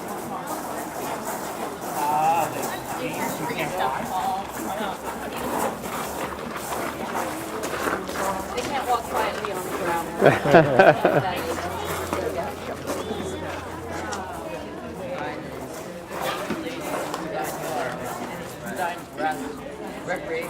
So the George Wythe House down here on the right was headquarters for our Commander-in-Chief of the Continental Army, His Excellency General George Washington, and around the corner the Randolph House was headquarters for the French generals. The Comte de Rochambeau, the Marquis de Lafayette was here. The capital city had moved to Richmond the year before during the war, so we're using this as a hospital for over 100 patients. Now, newspaper accounts survive, and by the way, those original Virginia Gazette newspapers, going back to 1730 when they first started publishing, are available to you in our research library. Of course, these days you can go online and you can Google it that way, and you can read that the palace caught fire at 11 o'clock at night on December 22nd. Within 3 hours was completely in ruins. They'll also say because of the kindness and thoughtfulness of the neighbors. Out of more than 100 patients, that night they lost 1 soul. Then they go on to describe the 1 soldier who died. They say 1 soldier, he was too crippled up, he couldn't help himself, and we just couldn't get to him in time. I found that very moving to read those words when I read that original paper, because think of when this is, 1781. They've been fighting for 6 years. They've lost tens of thousands of soldiers, if not more. Everyone in the city has suffered some sort of loss or tragedy, but it was like the whole community was mourning the loss of the one they just couldn't save from that fire. Just like you turn on the news today to see the picture of the little boy that died in the bombings yesterday. It seems like they always pick one picture, and that was the picture for that day when the palace was destroyed. So the palace was gone. It has been reconstructed. It's not one of the 88 original buildings you'll see as you go through Colonial, Williamsburg. Almost everything else on Palace Green has always been here. When this building was reconstructed, finished in 1934, it was the first time anyone, anywhere in the world in the history of mankind, had ever tried to reconstruct a project of that magnitude. No one had attempted anything like this before. This entire project was paid for by Mr. John D. Rockefeller Jr. And by the way, he never told anybody what anything cost. I'm sure his accountant and the IRS know, but nobody around here seems to know. I hope you agree with me, by the time this tour is over, did a fine job. I don't think any expense was spared. As you go through the house, you're going to see a beautiful collection of traditional English furniture designs, antiques to this time. Some things that belong to royal governors are back here today. We have inventory lists for 3 of these governors. We know room by room exactly what was in every space.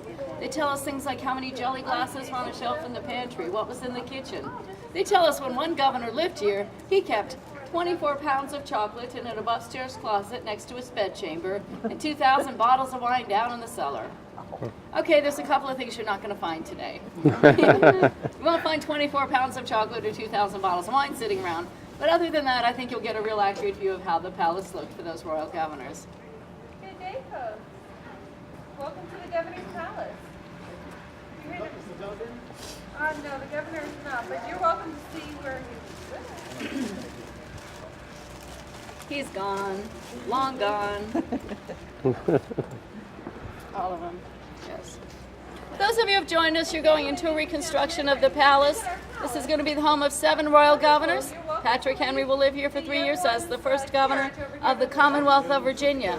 By the way, Patrick Henry was elected and sworn in as governor of the Commonwealth of Virginia before the Declaration of Independence.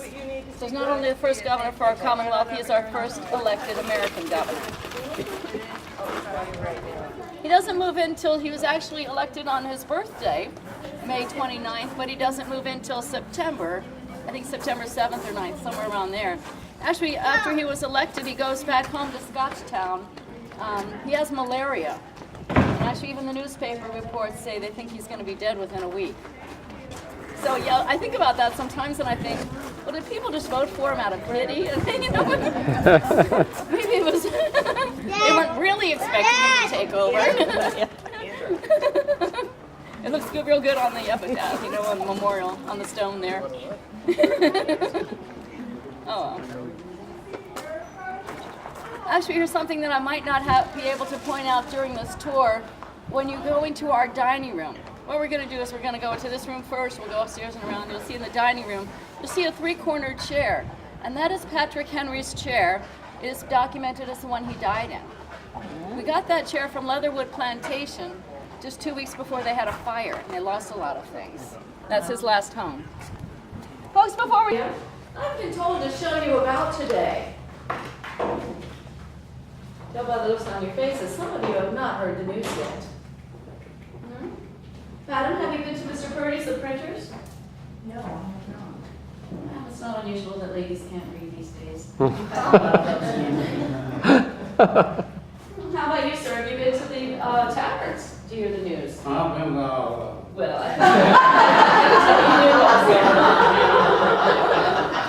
those of you who have read the newspapers, you've been to the taverns, you've heard the rumors. It's quite true. 2 o'clock this morning, under cover of darkness, our royal governor, his wife, the countess, 7 children, and all the white servants have fled. They say they're afraid for their lives and their safety. Well, you came to see the palace, didn't you? I think before we go inside, I should tell you what's been going on. Let me start with this portrait of Alexander Spotswood. He's the first of what are now 7 royal governors. These governors were appointed by the King in England. They're the King's representative, here to uphold the King's laws. They serve at the King's leisure. And here is a portrait of our current, John Murray IV, Earl of Dunmore. He arrived in September of 1771. Countess arrived more than 2 years later. The Lady Dunmore arrived, she brought with her 6 children, and she was described as being one of the most beautiful and gracious ladies in Western Europe. Songs and poems were written about her that are sung in our taverns today. The lady arrived just 2 months after the disturbance in the harbor at Boston. Did you hear about that, the tea in the harbor, ladies? That's good to know. You know something that's going on. You know that was caused by a monopoly of tea brought in by the East India Company. The men calling themselves Sons of Liberty, dressed up like Indians, boarded a ship in the afternoon, dumped over 340 chests of tea into the harbor. Please join us. That's funny. Dumped over 340 chests of tea into the harbor. Because of that destruction of private property, Parliament, with the King's blessing, passed the Port Bill. Here's what the Port Bill did. Closed the port of Boston on June 1st from all ships coming in from England and other colonies in an effort to starve those people, and people starved. Here in Williamsburg, members of the Assembly gathered in the council chamber to call for a day of fasting, humiliation, and prayer. It's an old English tradition to pray for those who are suffering. Lord Dunmore, believing that only he had the right to call the day, dissolved the Assembly. Well, it didn't do much good. The day the port was closed, our church was filled with those who prayed in sympathy and support for the closing of Boston Harbor. Perhaps some of you were there that day. That was June. In July, Lord Dunmore went out west to fight Shawnee Indians. Here's what's going on. Virginia and Pennsylvania have been arguing for years, sometimes even bloody conflicts, murders on both sides, over the area called Fort Pitt. Everyone wants to settle that Ohio territory. Well, the Shawnee, Mingo, and Delaware Indians weren't happy. They went after Virginians. So Lord Dunmore, at the request of the Virginians, went out west to fight with his new captain, Daniel Boone. He was gone for 5 months, and while he was gone, Patrick Henry led the first Virginia Revolutionary Convention, right here in the Capitol building. They elected 7 representatives to attend the Continental Congress in Philadelphia, where Virginians introduced a non-importation agreement called the Continental Association. Here's what that did. It said, if you won't ship to Massachusetts, we will no longer accept British goods. Soon 500 merchants came to Williamsburg on the same day to sign that Continental Association. Some of them hesitated. They didn't want to sign a piece of paper going against the king. They were met with the Liberty Pole. It still stands across from the Raleigh Tavern, put up by Archibald Carey. Hanging from that pole is a bag of feathers and a barrel of tar, threatening to tar and feather those loyal to the king, loyal to the governor. Well, things haven't always been this sad. Just months ago in January, a grand ball was held here at the palace to honor first and foremost our Queen's birth night, Queen Charlotte of Mecklenburg. Ladies, she's 31 years of age. So far, she's only had 10 children. Alfonso was born just last year. To celebrate the christening of the new addition to this family, Lady Virginia, and to celebrate Lord Dunmore's victory over the Shawnee. After when he returned, he brought with him 4 young sons of Indian chiefs. They're staying here at the palace. They danced here at the grand ball, and they're here now waiting for Lord Dunmore to return. They have no idea what's going to happen to their treaties. Well, gentlemen and ladies, do you have any curiosities for me? I know, I'm sure you're disappointed you're not going to meet this royal family as you go through. Perhaps some of you already knew. You thought you could snoop around while nobody's looking. Is that the case? I'll keep an eye on you. Please follow me inside.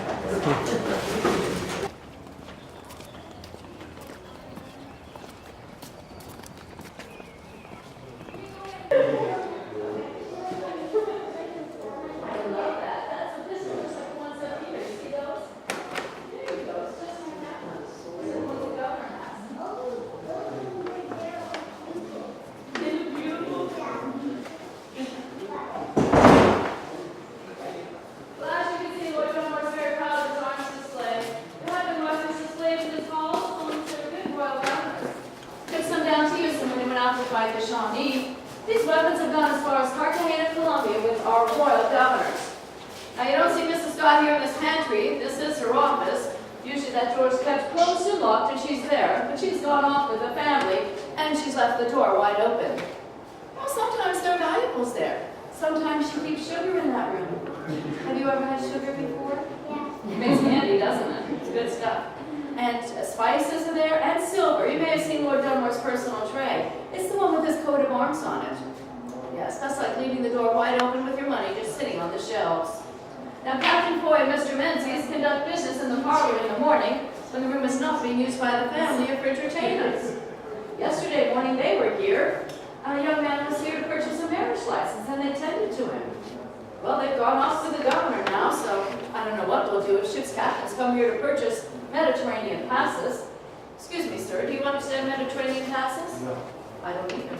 So I tell you what I see, we could come to some understanding. Would that be all right? Here's what I see. The ship's captains come into this house. They pay the governor money. They leave with a fancy piece of paper. It has a beautiful seal and the governor's signature across it. And now those ships can safely sail across the Mediterranean and not be bothered by pirates. Sir, I see money coming in here. I don't see any money leaving with any pirates. I don't know how it works. Perhaps when Captain Foy, Mr. Menzies, and Lord Dunmore return, you can ask them all about it, and they'll explain it to you. Ladies, don't trouble your heads with anything so complicated. When the Countess returns, I'm sure you'll be back here to enjoy entertainments. Madam, do you play lute? No. You're not married to a Virginian, are you? Well, I hope he's not from Massachusetts, then you'll never have any fun. Quite true, ladies. I'm not spreading gossip. Abigail Adams, John Adams' own wife, describes her husband as being as exciting as a stick-bodied bucket of mud. That's exactly what she said about him. We're here, ladies, in Virginia. You can drink all night, you can dance all night. Madam, you may gamble at the cards all night long. I'm sure one day you will return and enjoy fine entertainments at the Royal Governor's Palace. Now, we have been invited to go upstairs and see very private spaces. We'll now go to the bedchamber of Lady Catherine and Lady Augusta, the eldest daughters of this royal household, young teenage girls. As we ascend the stairs, please stay to the left-hand side. Please be careful, there's a little half step in the landing. Please remember, no pictures or videos on the stairs. Thank you.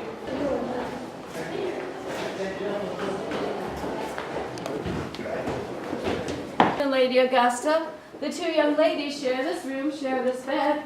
I share the room with their governess, Mademoiselle Francois Galli. She's also their tutor. Now, their education is supervised by their mother. The Countess visits the boys at the college from time to time. See, George Lord Fincastle, his brothers Alexander and John, at 12, 11, and 9 years old, live in the dormitory at the College of William and Mary, attending the grammar school. In this city, boys go away to the college, attending the grammar school, as young as 7 years old, living in the dormitory. How old are you, young sir? How old are you? You're 5. Are you going to go to college in 2 years? I'm still in preschool. Oh, you're still in preschool? Well, you probably have some work to do. If you attend this college, you wake up at 6 o'clock in the morning to study Greek and Latin for 2 hours before breakfast, and you finish at 8 o'clock at night. And you do this on Monday, Tuesday, Wednesday, Thursday, Friday, and Saturday. Sunday morning, church with the family, a fine dinner. Then the young men of this household enjoy some free time. The boys here like to go horseback riding, fishing, hunting, but mostly fencing with swords, even in the house. Does that sound like fun? Yeah. Yeah, they have a good time. Now, these young ladies must return to Europe in the next few years. They must be presented to court. There is no one of their social stature anywhere in North America, so they're being prepared. They're taught several languages, French being the most important. French manners and French deportment are all the fashion in Europe. They spend their afternoons in music and dancing, learning how to properly pour tea and to do pretty needlework. But I do believe these 2 young ladies would rather go shopping than do most anything else. Do you ladies agree? Shopping for hand-painted cotton chintz coming from India, and that is what you're looking at. Could be a delight. Well, thanks to that non-importation agreement, the Continental Association, those 500 merchants coming to Williamsburg to sign it, willingly or not, there won't be any more coming into the colony for nobody knows how long. And you gentlemen, there won't be any more molasses coming into the colony. You know what that means, don't you? Oh, madam, I knew there was a sailor here. Right, no more rum. Yes. The night of the grand ball, Lady Catherine was wearing this beautiful silk gown, the finest fabric in the world. This is silk from China. How would you like to hold your arms out and see how light the gown is? It's like a feather, isn't it? Like a cloud, no weight to it at all. I think a lot of folks see the gowns with the big side hoops and they think, oh, it must weigh 40 pounds. She can't dance in that. Nothing to it at all. And Lady Catherine is as lovely and gracious as her mother. They're both almost 5'8" in height and very slender. It's definitely an example where the gown was made for the girl and the girl for the gown. She has golden red hair, brown eyes. Truly a vision in this gown. Now, Lady Augusta at 14 was a bit out of sorts that night. She was not permitted to attend the grand ball. She was coming along very nicely with her needlework. She finished this pocket just last week.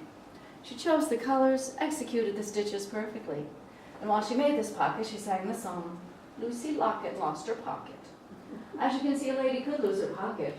Tied on about her waist under her layers. She could be strolling through the garden, it could slip off, and she wouldn't notice until it was gone. Not be ashamed to lose something so pretty. Next we'll see a dressing closet in a guest room, and stop in the most private room in this house, the Countess's personal dressing room. Her children must ask permission to visit their mama in this room. As you go through the house, you are looking at the finest examples of traditional English furniture designs. Antiques to this time, some things have belonged to governors, and well, the finest examples of design means the designs of Thomas Chippendale. These chairs are certainly famous examples of those, designed in 1742, to appear as though they come from the Far East. It makes that very popular. If you don't have the real thing. The looking glasses you see on either side of the bed are from China. Now these pieces, that look like they come from China, were actually made in Ireland in the 18th century. The fireplace would have been cold? Yes, they have to be cold in this house. Our Lord Dunmore is so powerful, he passed a law saying that the taxpayers need to bring in the coal from England, even though there was coal being mined in the western part of Virginia and Pennsylvania. Lord Dunmore owns coal mines in England. Good to be governors.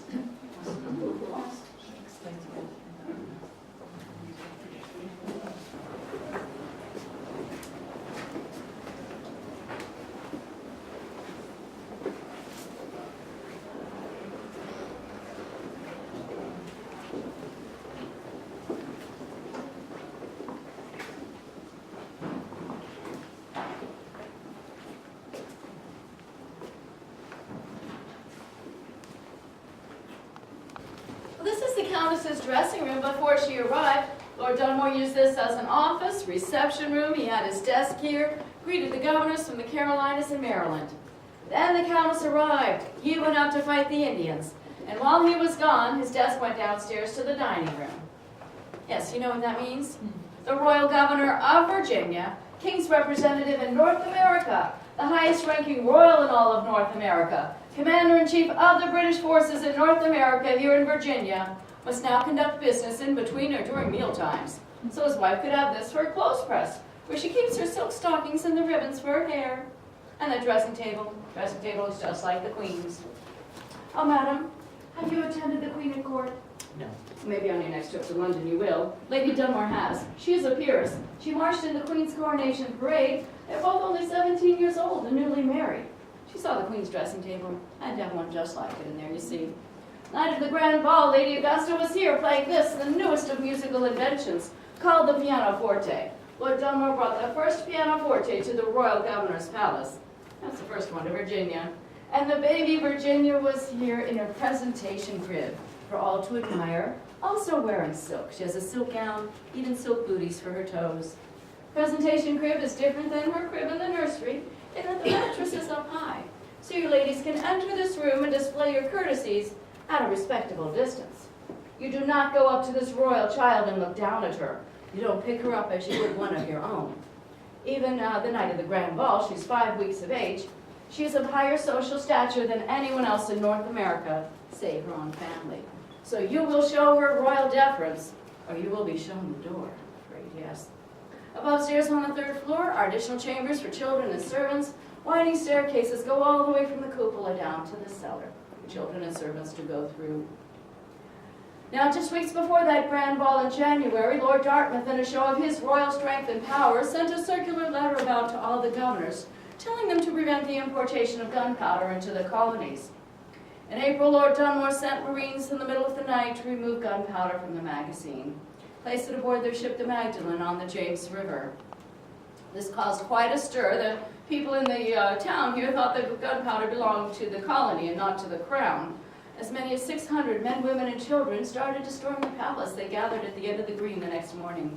They got halfway down the green. Can you imagine what it was like to be this family that day, looking out these windows, to see people you thought were your neighbors, people who maybe had danced here at the grand ball, and tradespeople that you deal with every day, carrying weapons and heading towards this house?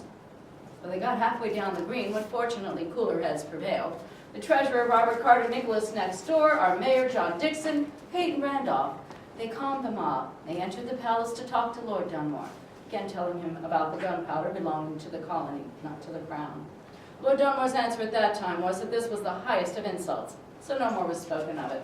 But by the next day, Lord Dunmore was in a rage and a fury. He said, "I once fought for the Virginians, and by God, I will let them see I can fight against them." He said if they were to hair on the heads of anyone in his family, he was going to give these weapons to his slaves, and he was going to destroy the city, burn it to ashes. 2 independent companies of soldiers formed, one at Fredericksburg and the other in Hanover, threatening to march on Williamsburg. A group in Fredericksburg got a letter from Peyton Randolph saying violence, well, God only knows what the violence would come to. They disbanded. But not the group from Hanover. They're being led by Patrick Henry, 150 troops, heading towards Williamsburg. And Henry said that he will start a battle with Lord Dunmore right here at the palace gates if he is not paid for that gunpowder.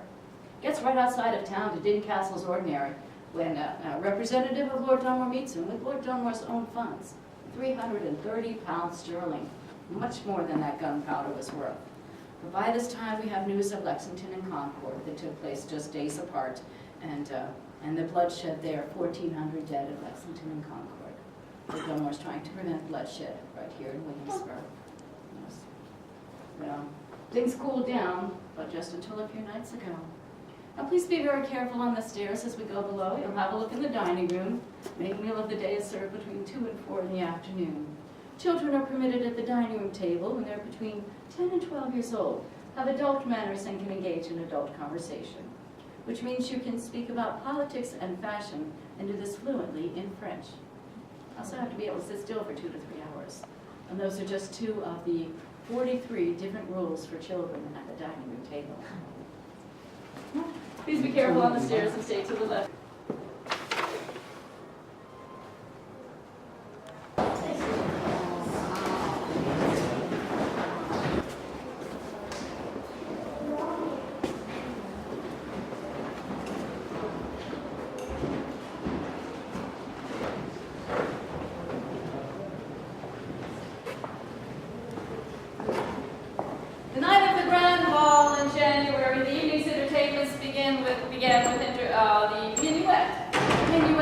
dance one couple at a time center stage, so all can admire your finery and your fancy footwork. Before you return for the next grand ball, it would be a good idea to memorize at least 420 different minuet dances. Oh yes, as soon as the music starts, you and everyone else in the room will know which one of those dances you're supposed to be doing. You make a mistake, one misstep, like a 16-year-old boy did here, his very first ball. And he was 16 years old, so he's been practicing with a private dancing master since he's about 8 or 9. 7 or 8 years of lessons before you're ever in front of the public. First ball, he made one misstep. He was immediately invited to leave in shame and disgrace. You may wish to emulate the best minuet dancer in Virginia. He was, and I hope always will be, George Washington. He knows all of the dances, executes them perfectly, loves to dance. Started dancing in this room when he was 19. The last time was just last year, at about 31. Now, the first to dance will be a lord and lady, always dance in descending social order, as to whether you're here at the palace or your next door neighbors. The first thing everyone must do is courtesy to the preference. This is the preference end of the palace ballroom.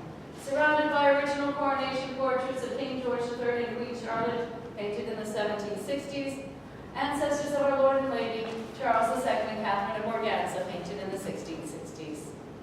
After the minuets, you're lined up in long lines, men on the king's side, ladies on the queen's side. They dance the long ways English country dances up and down the lines, so you can visit with everyone and share the news. I said before about Abigail Adams, that's not gossip, ladies. That's sharing the news. And, well, listen to the music. The music that evening was provided by Peter Kellogg, the church organist and the jailer. Playing this orchestra harpsichord made by Mr. Kirkman, harpsichord maker to the crown. And by the way, we do believe this harpsichord was made for Queen Caroline, our George III's grandmother. As I mentioned, things heated up just a few nights ago. 3 young men entered the magazine under cover of darkness, perhaps to do a mischief. They were met with a spring gun firing off at them. A spring gun is a musket that's been rigged up to fire with no one there. 2 of the young men were injured, one seriously. Well, immediately the rumor went through the city that Lord Dunmore had rigged up those guns himself, and he's now being accused of attempted murder. So perhaps when he fled through these doors with his family just hours ago, he left not only in fear for his life and safety, but out of guilt of what he had done, he's been caught, and perhaps could be tried for. At midnight, collations will be called, and all will enter the supper room to return to this ballroom and dance on until the morning light or beyond.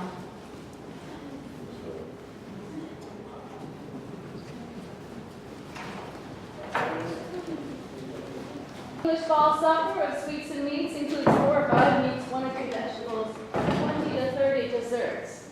And of course, you drink all night long. Well, gentlemen and ladies, as you go through this going on through the town, please consider what these events, how it affected not only this household, but the whole community, who it affected. The servants, the black slaves that are left here, Lord Dunmore had 56 slaves, the government paid for 47 slaves. They're still here. They have no idea what's going to happen to them, if they'll be sold off by the government, what will happen to them. The 4 natives are here, the Indian emissaries. After Lord Dunmore fought out west, he brought them here. They're still here, waiting for their treaties to be finalized. If they're not finalized, who's going to suffer? Probably the white settlers out west. They depend on that British protection. It could be decades before there's anyone there to protect them from the Indians. So that would be interesting. And just the rest of the colony and the rest of the country. I'm going to jump ahead and tell you that our Lord Dunmore is not going to return. He's going to board a warship, bombard Norfolk, take over Norfolk, spend about 8 months fighting Patrick Henry for Virginia. He'll give up and he'll eventually go home. The wife and children go directly back home. Don't worry about them. They built a second castle in Scotland, have an estate near London, and a villa in southern Italy for vacations. So, and the 2 are buried next to each other, the Lord and Lady, in Kent, England. She lived to be 79 years old. He lived to be 69 years old, dying within about 10 years of each other. So that's what happened to them. 3 of the children do return to Virginia and remain here. Their descendants still live here today. So, gentlemen and ladies, thank you very much for taking this tour. I hope you enjoyed it, maybe learned a little something. Come back and visit me again. Thank you. Thank you. Thank you very much.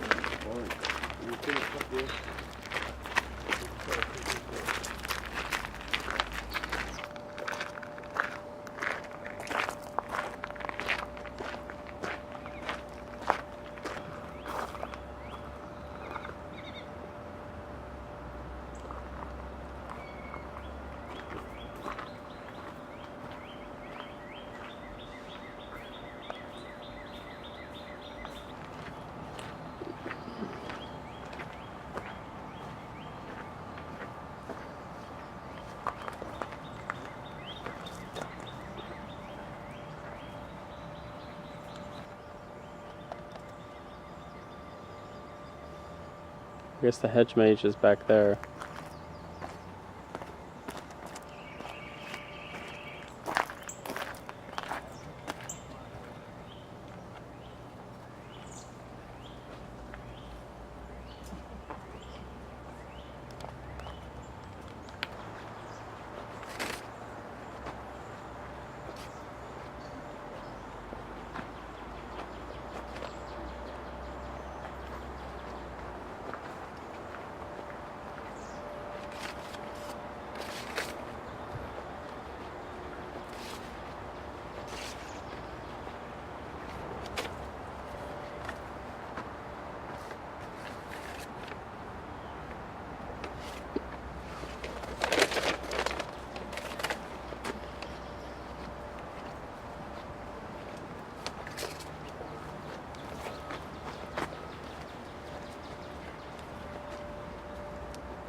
You went this way?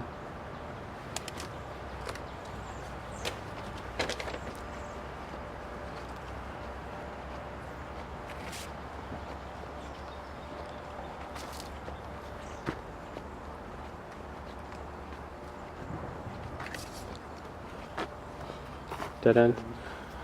We could probably cut through it.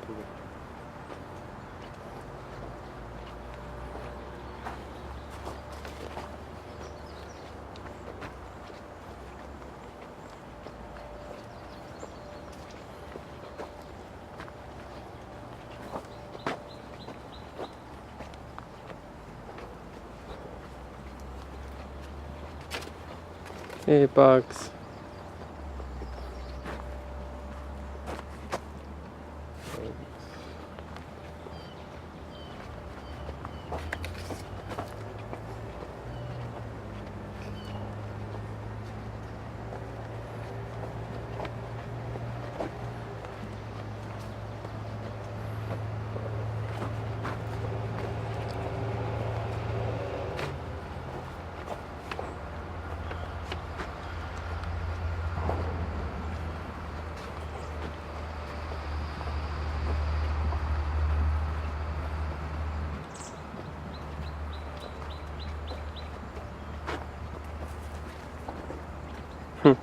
This isn't the way we were supposed to go.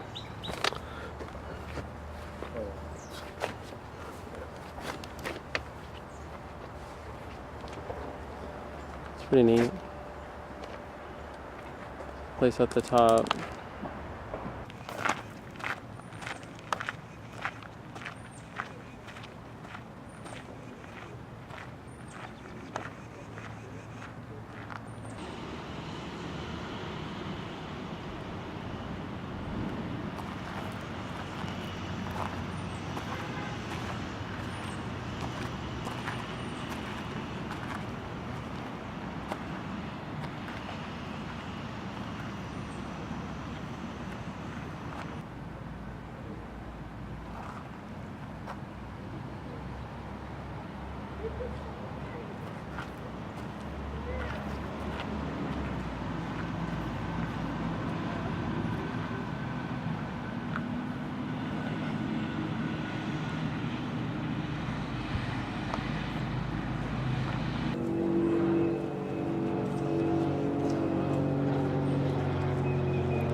Sorry if I'm in your way.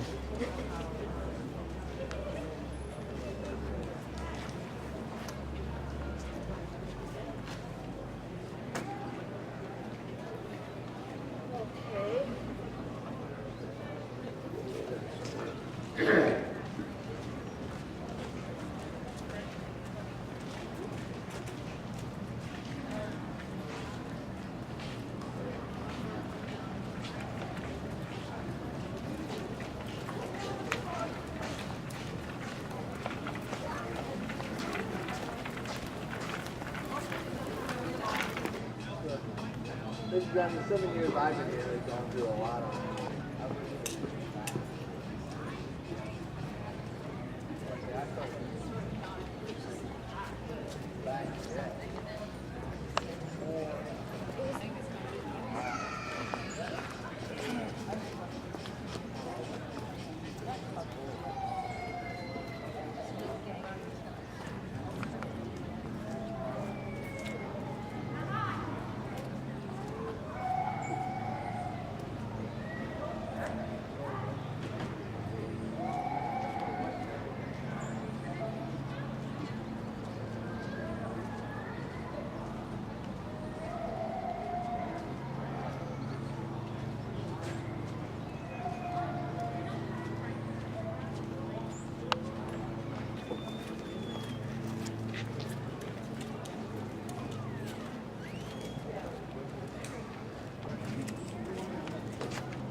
I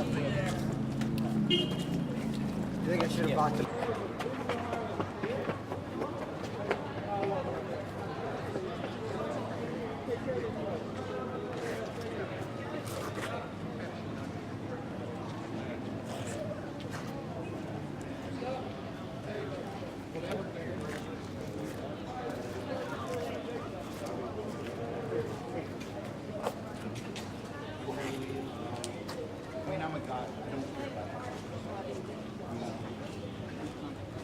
So colors and decorations on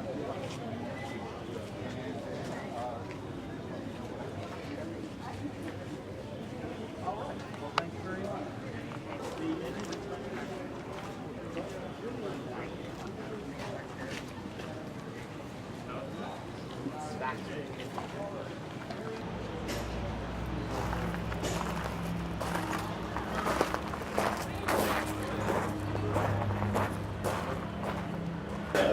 Why is your fire on?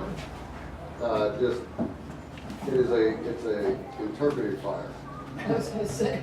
In the city of Williamsburg, you're not allowed to burn anything. Oh, okay. Unless it's a warming fire or Dave, I think that's really only outside. Yeah, Inside, we yeah, can get away yeah.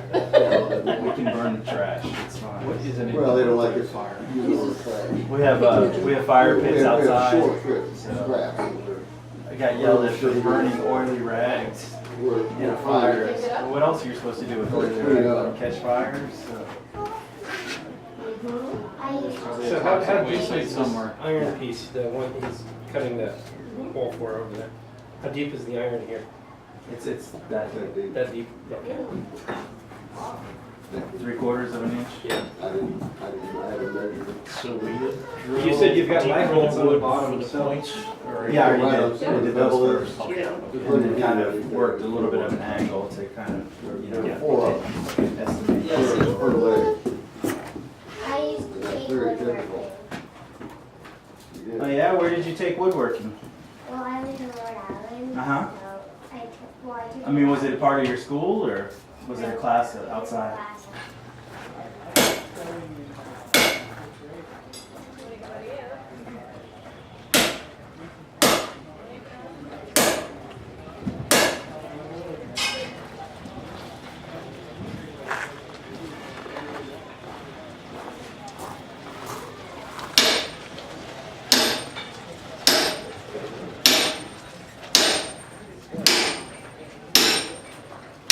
The back of the black laptop. Oh, it is.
Okay, we're ready to come up on the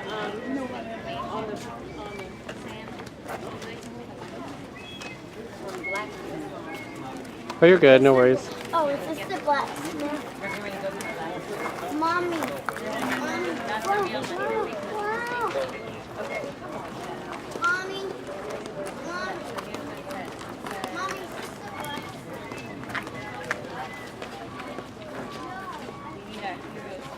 Over there, It's the museum from the front. yes, there are some historic houses that have been upgraded.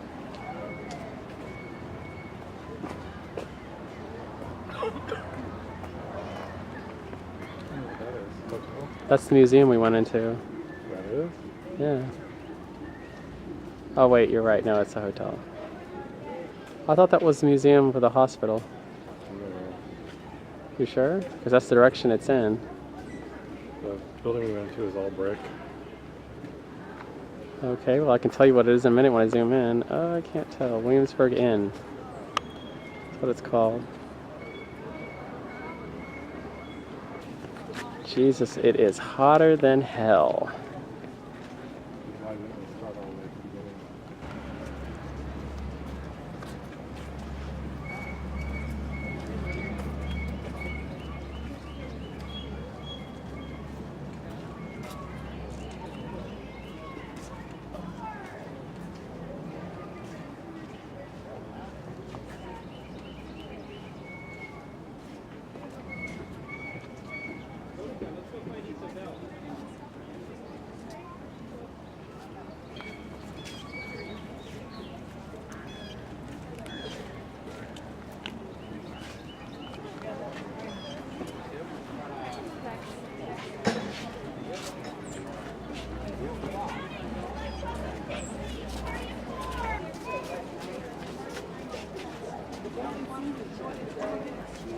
Because he's one place and she's another place.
Yeah, now in there.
That's the summer house, that's the milk house, that over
Our rare breeds program, our chickens that are in there. There are little golden ones called Ankins, and then there's a black one and a white one that are called Silkies. So definitely go check them out after we finish talking. The rooster is being very vocal right now, and he's just this little bitty, little golden chicken. Mr. certainly would have had these unusual breeds because, again, with his scientific nature in mind, he's going to want to see what the the flesh tasted like, what kind of eggs they laid, that type of thing as well. Now, Mr. and Mrs. With will certainly be disappointed to hear that you stopped by and they weren't here to meet you as they are at the college right now for this new appointment. He was very honored that Governor Jefferson and President Madison of the college thought of him highly enough to give him this position. I assure you, again, no better educator than Mr. With for that position over at William and Mary. Now, Mr. With's hope is that when the students finish their education and when this war is over, when we win the war, and I hope you know we're not the colony anymore. Some of us are starting to call ourselves the Commonwealth of Virginia, which means for the people. But when the war is over, we'll have these gentlemen be able to come together and come up with these new rules and laws that we'll need to live with to form this new Commonwealth of Virginia. Mr. With also hopes that if England wins the war, these gentlemen will be the compromisers, because we're going to need people to work with England, probably to come up with even more or newer rules and laws with them as well. He's also made the statement that if England wins the war, he'll make sure we have representation in Parliament. We have a lot of land, a lot of people that live here in the colonies, and not to have voice is, he thinks is not a good idea. He thinks that we need to have someone in Parliament to tell them what needs to happen here in the colonies. It's true there are other counties and cities in England that don't have representation, but it's important that we have a voice in England as well. Please feel free to wander Mr. Wyth's grounds and gardens again. Come back this evening when friends or family are by. Lydia, the cook, has said that she has made enough food to feed Washington's army, so it should be a good time for all to come in and wish him well on this important position that he is now being given. Mr. Wyth has some outbuildings. There's a kitchen closest to the house, and Lydia's being kept quite busy, so it's not open. There's a laundry building. The one with the bars on the windows is a storage building, a lumber building, and then the stables. And then the two little white ones over by the garden are the necessaries on the property as well.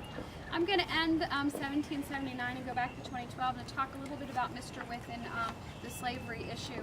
In 1782, just after the war, there was a new law that got put on the books, and it stated as long as you weren't in debt, and if you wish to free your slaves, and if they couldn't take care of themselves, you become financially responsible for them, you could free your slaves. And we know Mr. Wyth doesn't initially free his slaves in 1782, but he waits until 1787, just after Mrs. Wyth's death.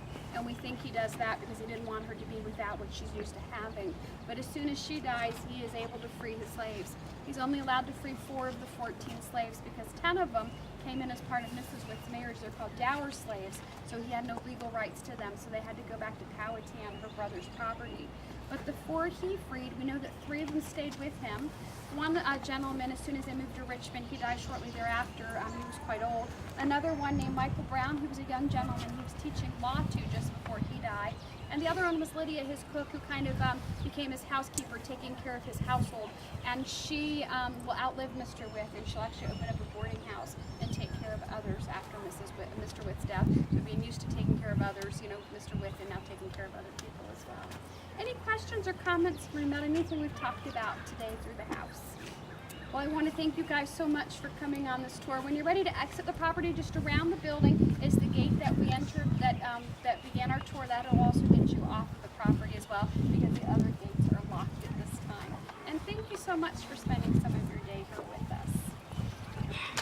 Thank you. Right, but there's something I got. To Yorktown at that point, yeah. Where the British came into Williamsburg actually at the end of June of 1781, and they were here until July 4th of 1781.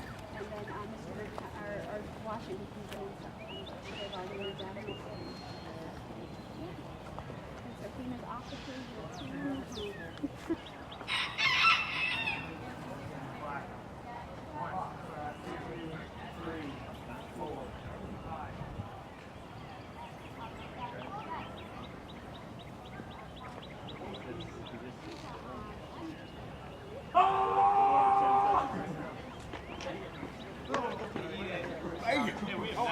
We have not been to the tower.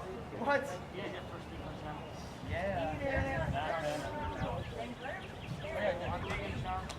I need to take a shower. Oh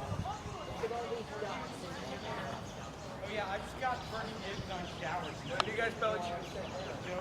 That one right there. Are they going to go see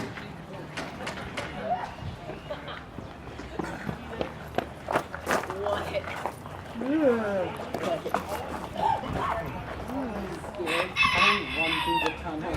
Oh no, they're coming for us from the other bridge.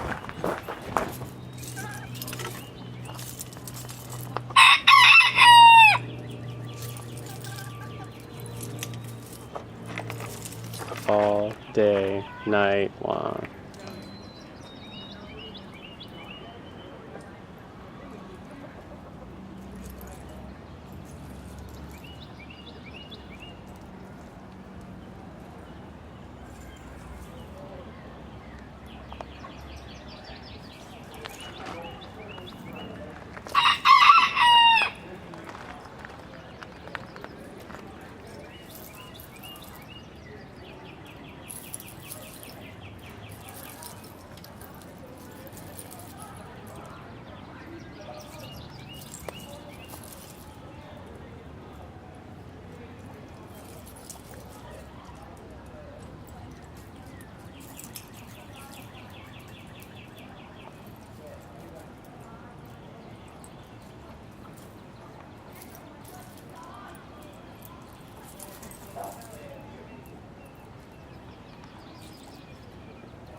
Coming over. They think you're gonna feed them. Is this where they normally get fed, maybe? I guess. Aw. What's up, boo-boos?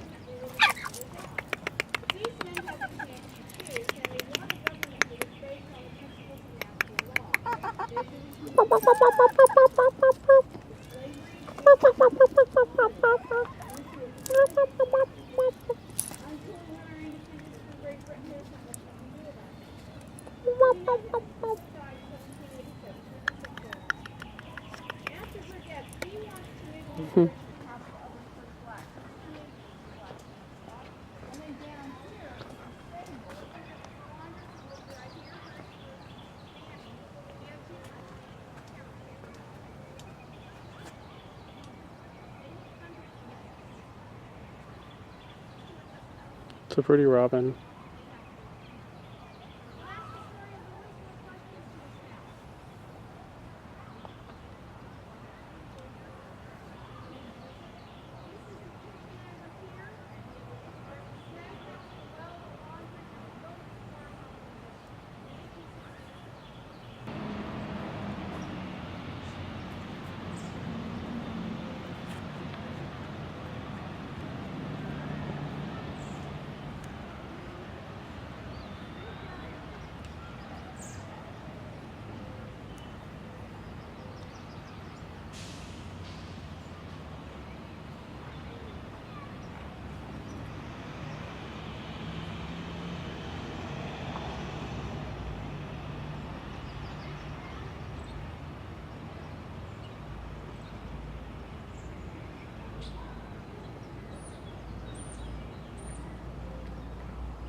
I don't want to walk down to the pier.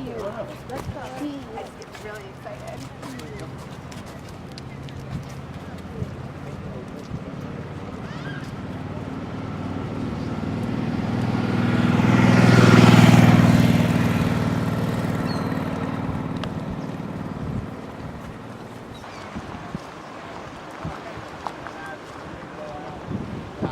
Heads are coming. Yeah, heads are coming. Cops are gonna come. Keg's gonna be halfway gone. And it's not your crib, right? Mad Connections. Mad Connections. Mad Connections. Mad Connections, dog. It's gonna be a blast, man. That's it. Biggest parties out here, Mad Connections.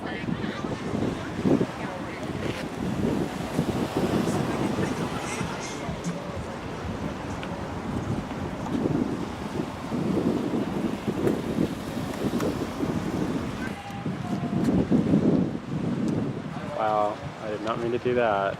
You're gonna laugh when you watch the video. Zoom! Click, click, click, click, click.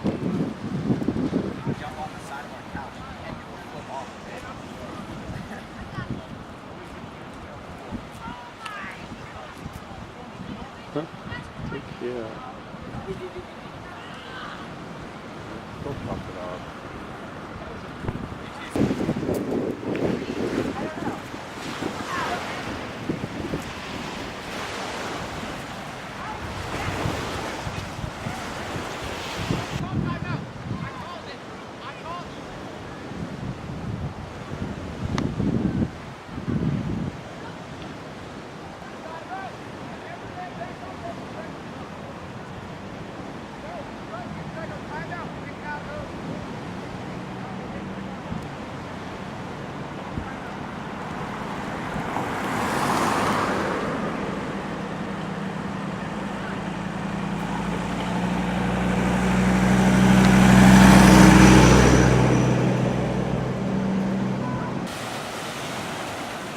See the pollen on the waves. So gross. Yuck.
Okay? That sounded terrible.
Every time I see the well, I think of the ring where the girl crawls out of it. Pretty creepy.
Which way do you want to go?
Carolina, it's that windy.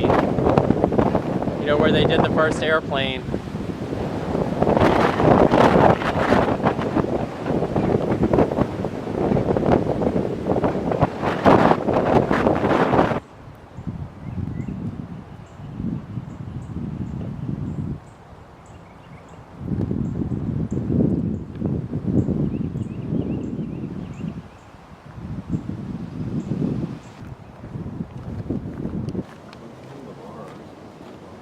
I know, it's just kind of showing what's on the other side.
Y'all come on, let's get over here on this side. My group, come on.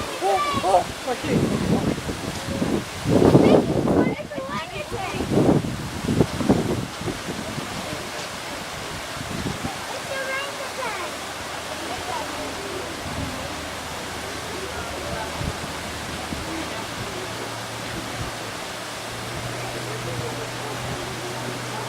Because he keeps asking me where things to talk.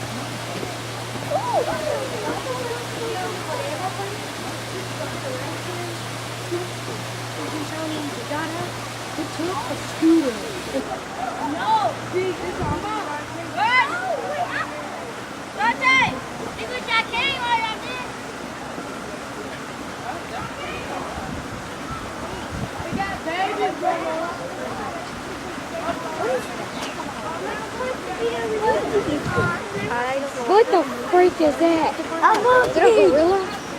It's a monkey! Hey, God? Monkey! It's a monkey! Monkey! Monkey! What is he doing?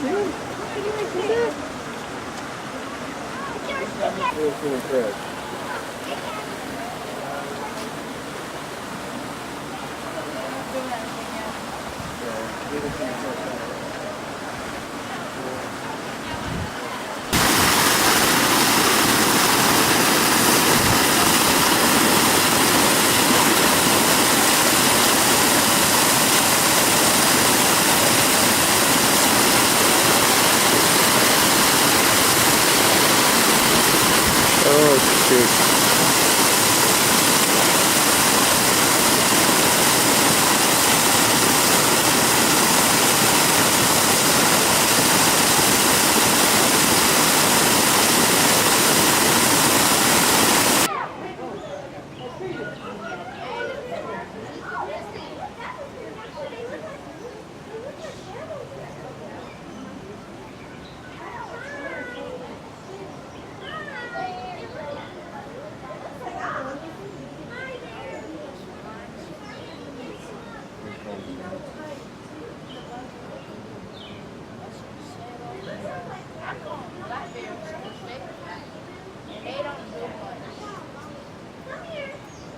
Kids would stop yelling, they'd come out more.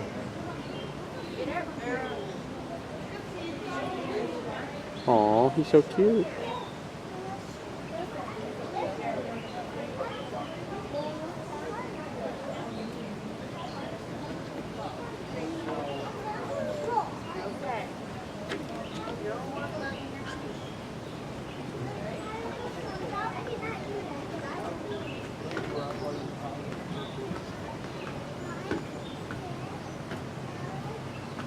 Keeps focusing on the fence instead of the bear. It's annoying.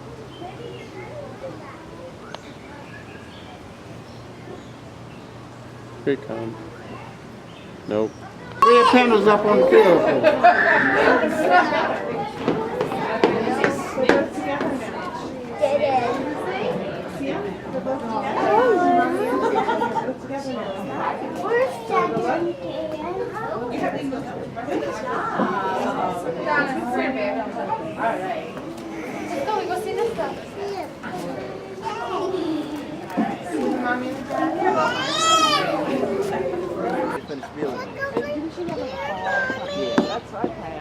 So Bernadette is new with him. See the bird? Wow. So this is a breeding pair.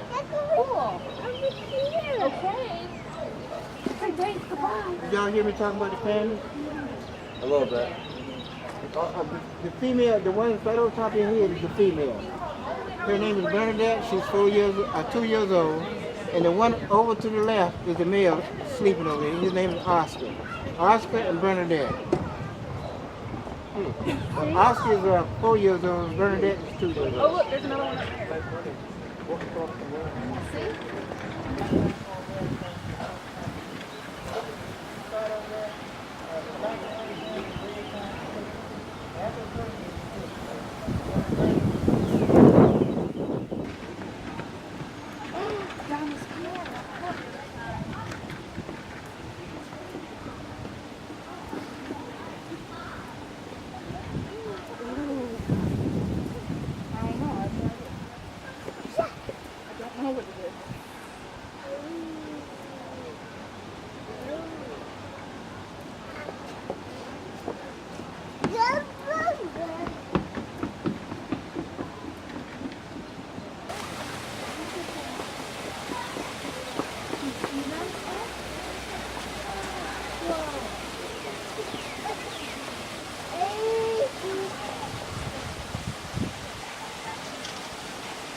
Here, mommy took you up.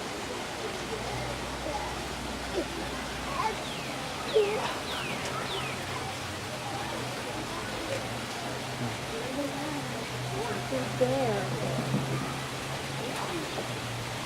Yeah, it's a bear.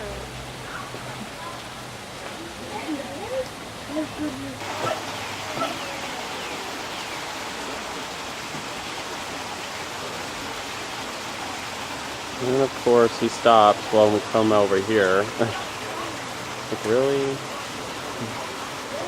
Imagine.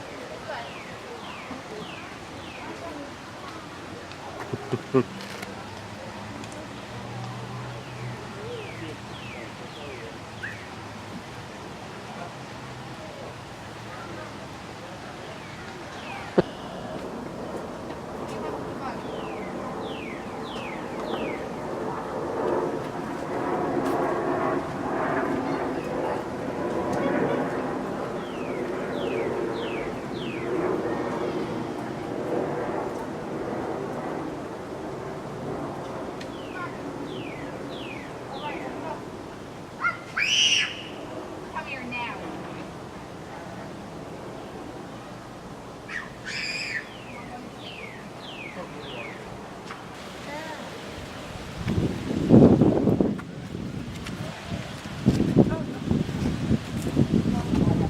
Look at them.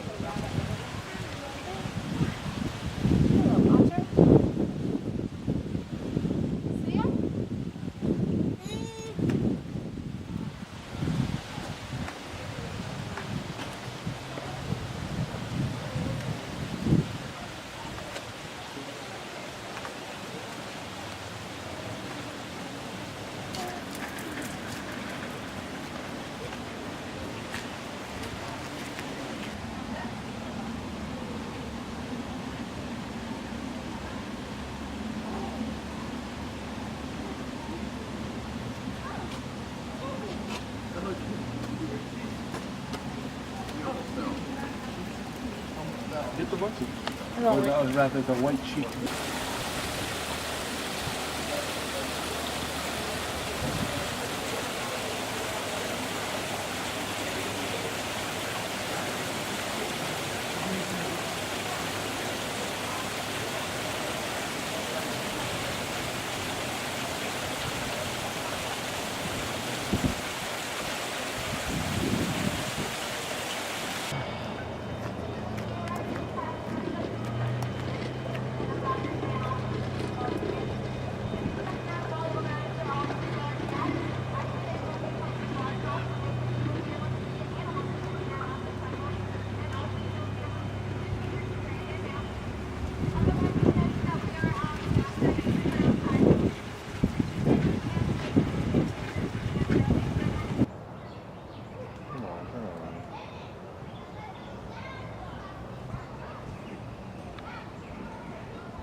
It's laying down.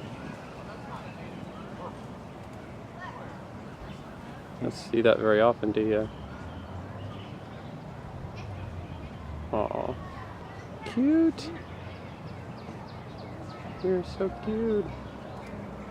You're so sad. Yeah.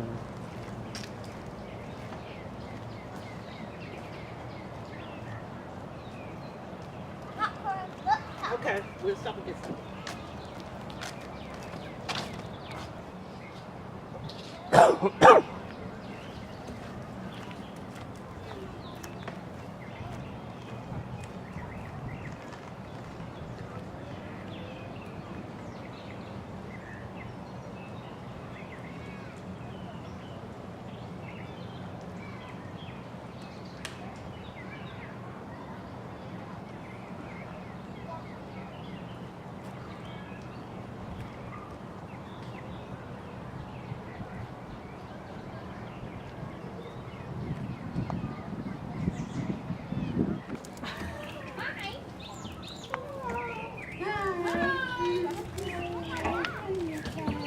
You're cute. Oh, now we're gonna go find the turtle? Okay, are we gonna get on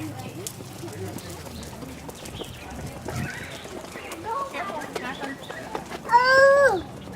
Ah!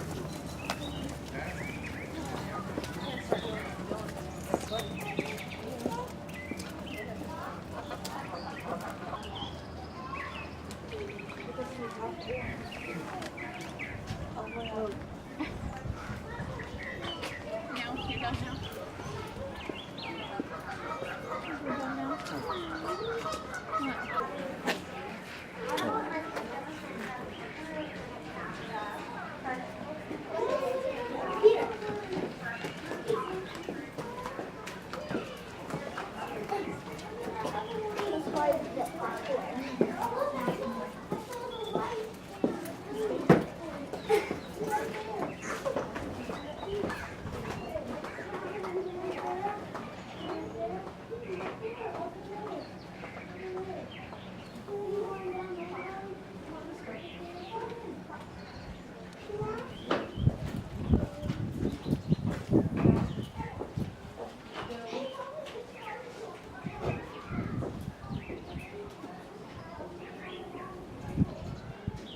Looks like he's good.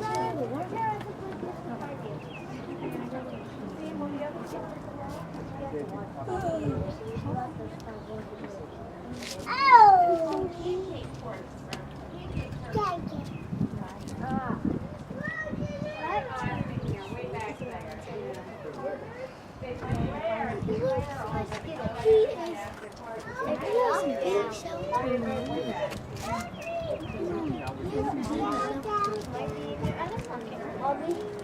You can see the zebras right here. Mommy, I just saw something. They have a big, big shelter. The dragon. Look at the zebra. About to blow off. Can I? Please.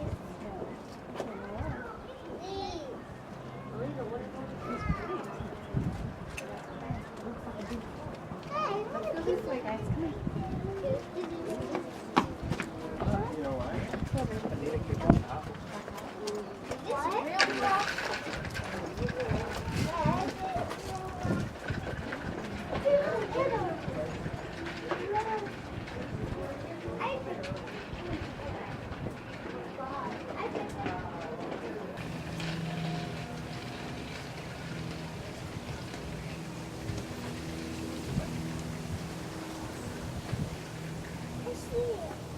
The boy. Down.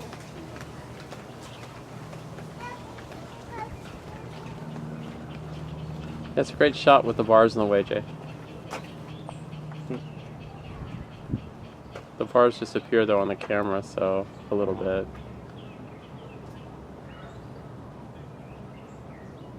It's a pretty lion. Here's a better shot, Jay. Well, I mean, there's no bars this time. Now the branches are in a way, but it gives character, I guess.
Seems like he's the king.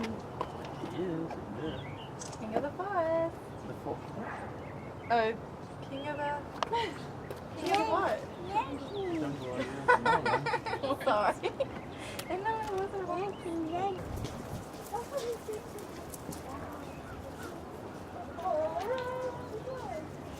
This card only has 46 minutes left, Jay. It'll stop me filming if I run out, right?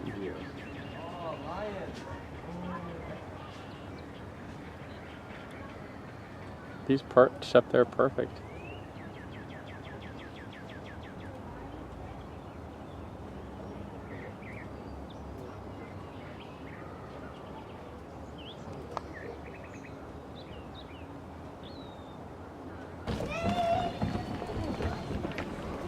I think we need a splinters in our face.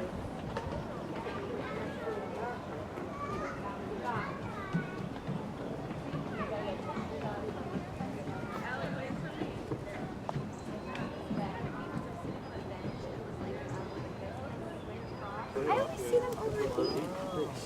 Isaac, don't drop your banana. Let's go this way. Wow. He did part of it. Let's go up this way.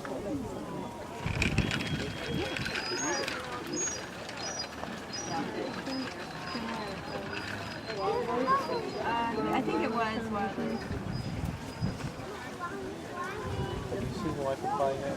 No. Oh, you guys definitely should watch it. Yeah? Yeah. I haven't seen it either. Yeah, you haven't seen it. It won like most Academy Awards. I think it was this year or last year. Whenever it came out. It was What's either that this one year or about last year. It's about this. I can't even explain it. Okay. Yeah, it's not, it might be on there. It might not be on there yet. Not yet. Alright, I'll remember that then. It's not on Redbox Play, might have it. definitely not. It's in my classes. I've listened to them. It's about... I thought it was about a mathematician. Well, that's what No, no. no. It has nothing to do with math. No, it doesn't have any. Oh. Ew, giant dump. Bye, elephant. Bye. Manny!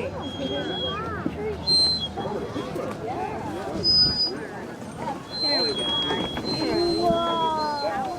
What was that?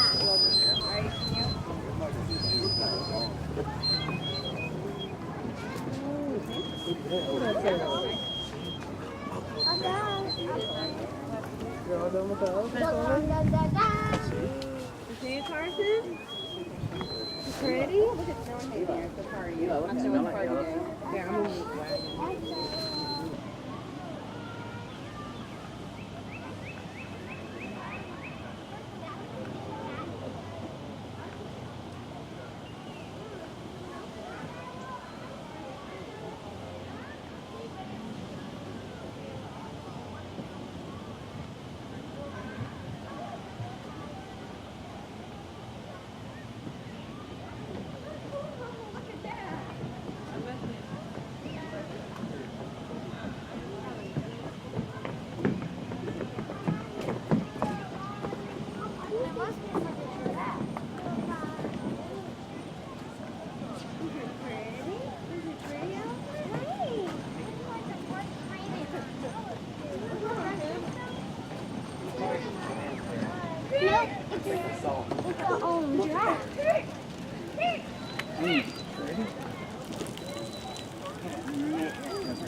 He is not little bad strange.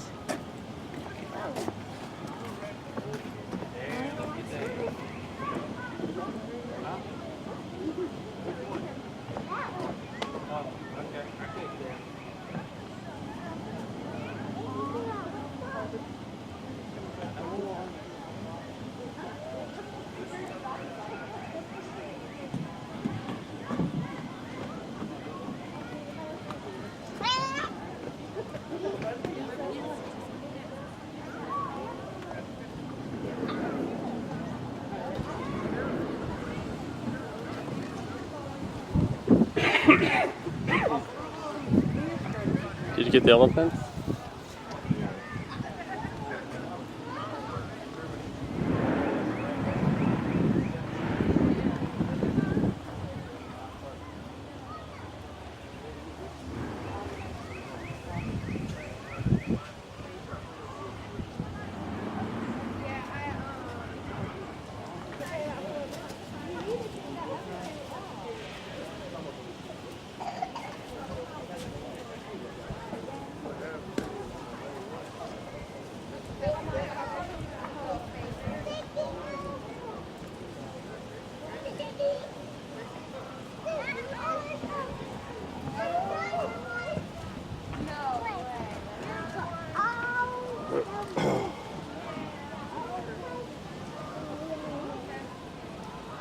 ostrich is like pecking at its giraffe.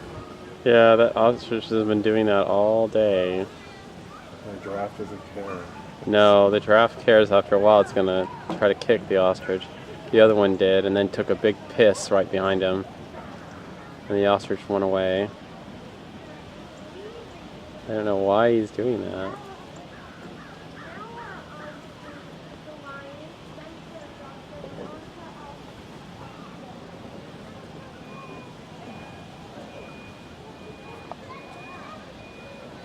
I didn't film the piss though, I heard it.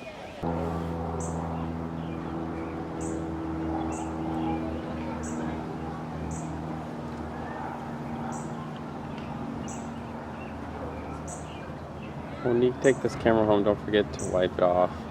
The damn pollen.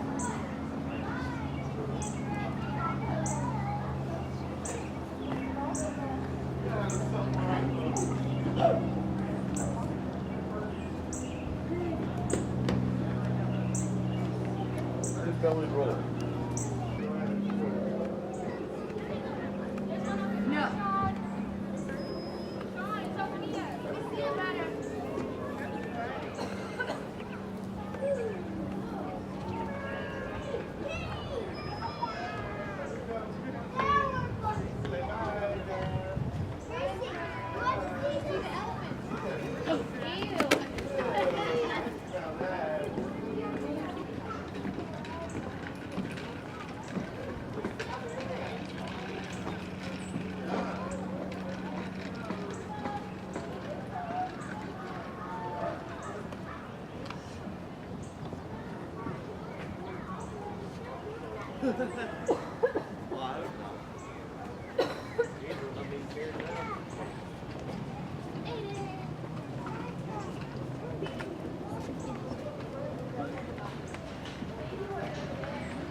Your mother's favorite.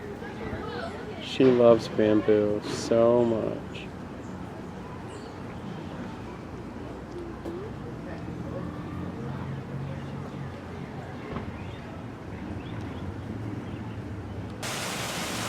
What is it?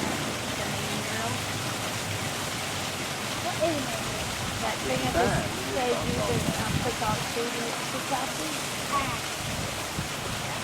Sadie, right here. You're right there. Wait, what's in here?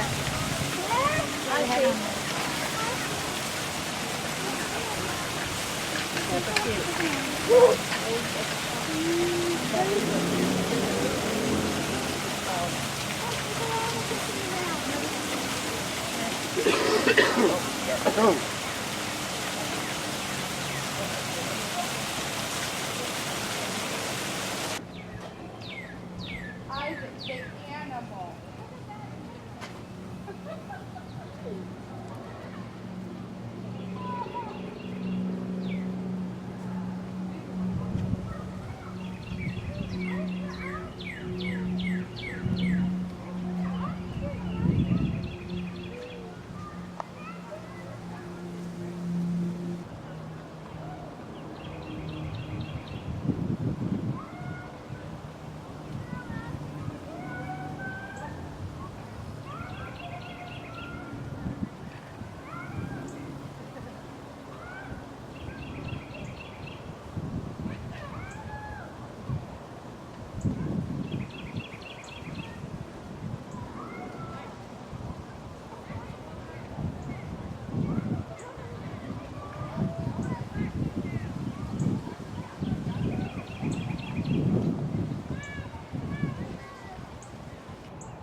There you go.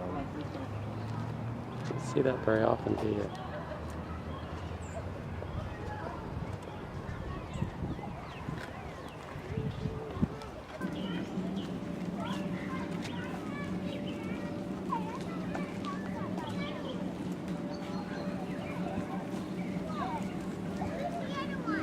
Kangaroos.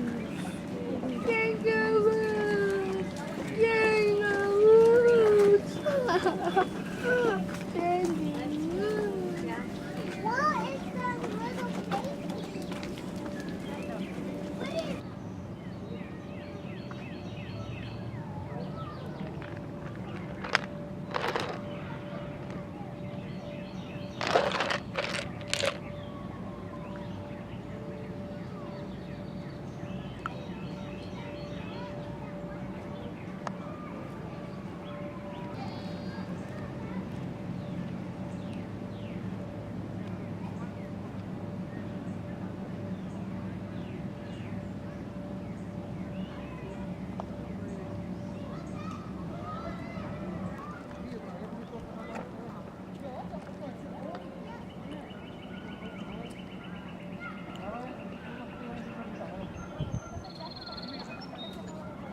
Too bad the sky's not blue. If it was, you could really see this dogwood really well.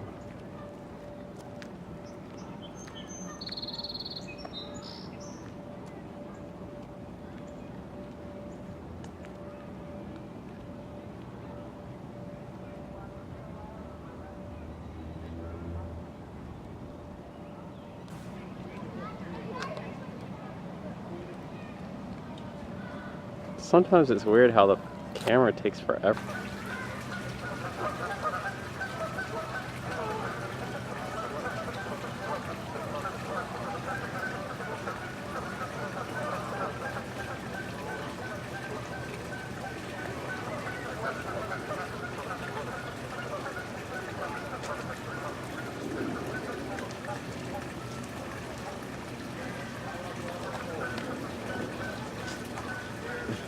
We're going to Oyster.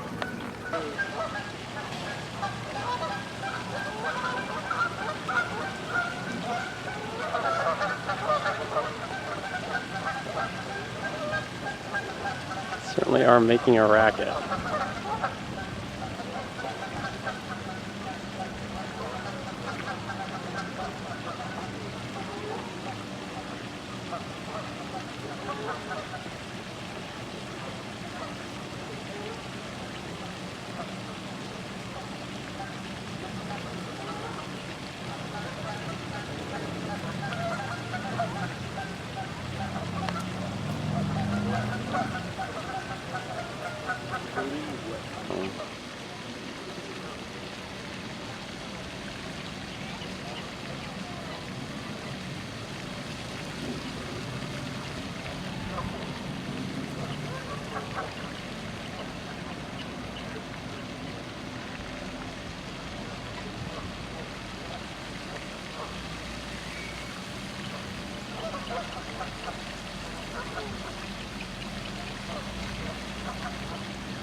Bird will tear you up.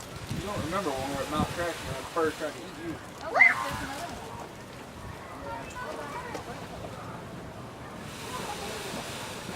Birds think they can just run wherever.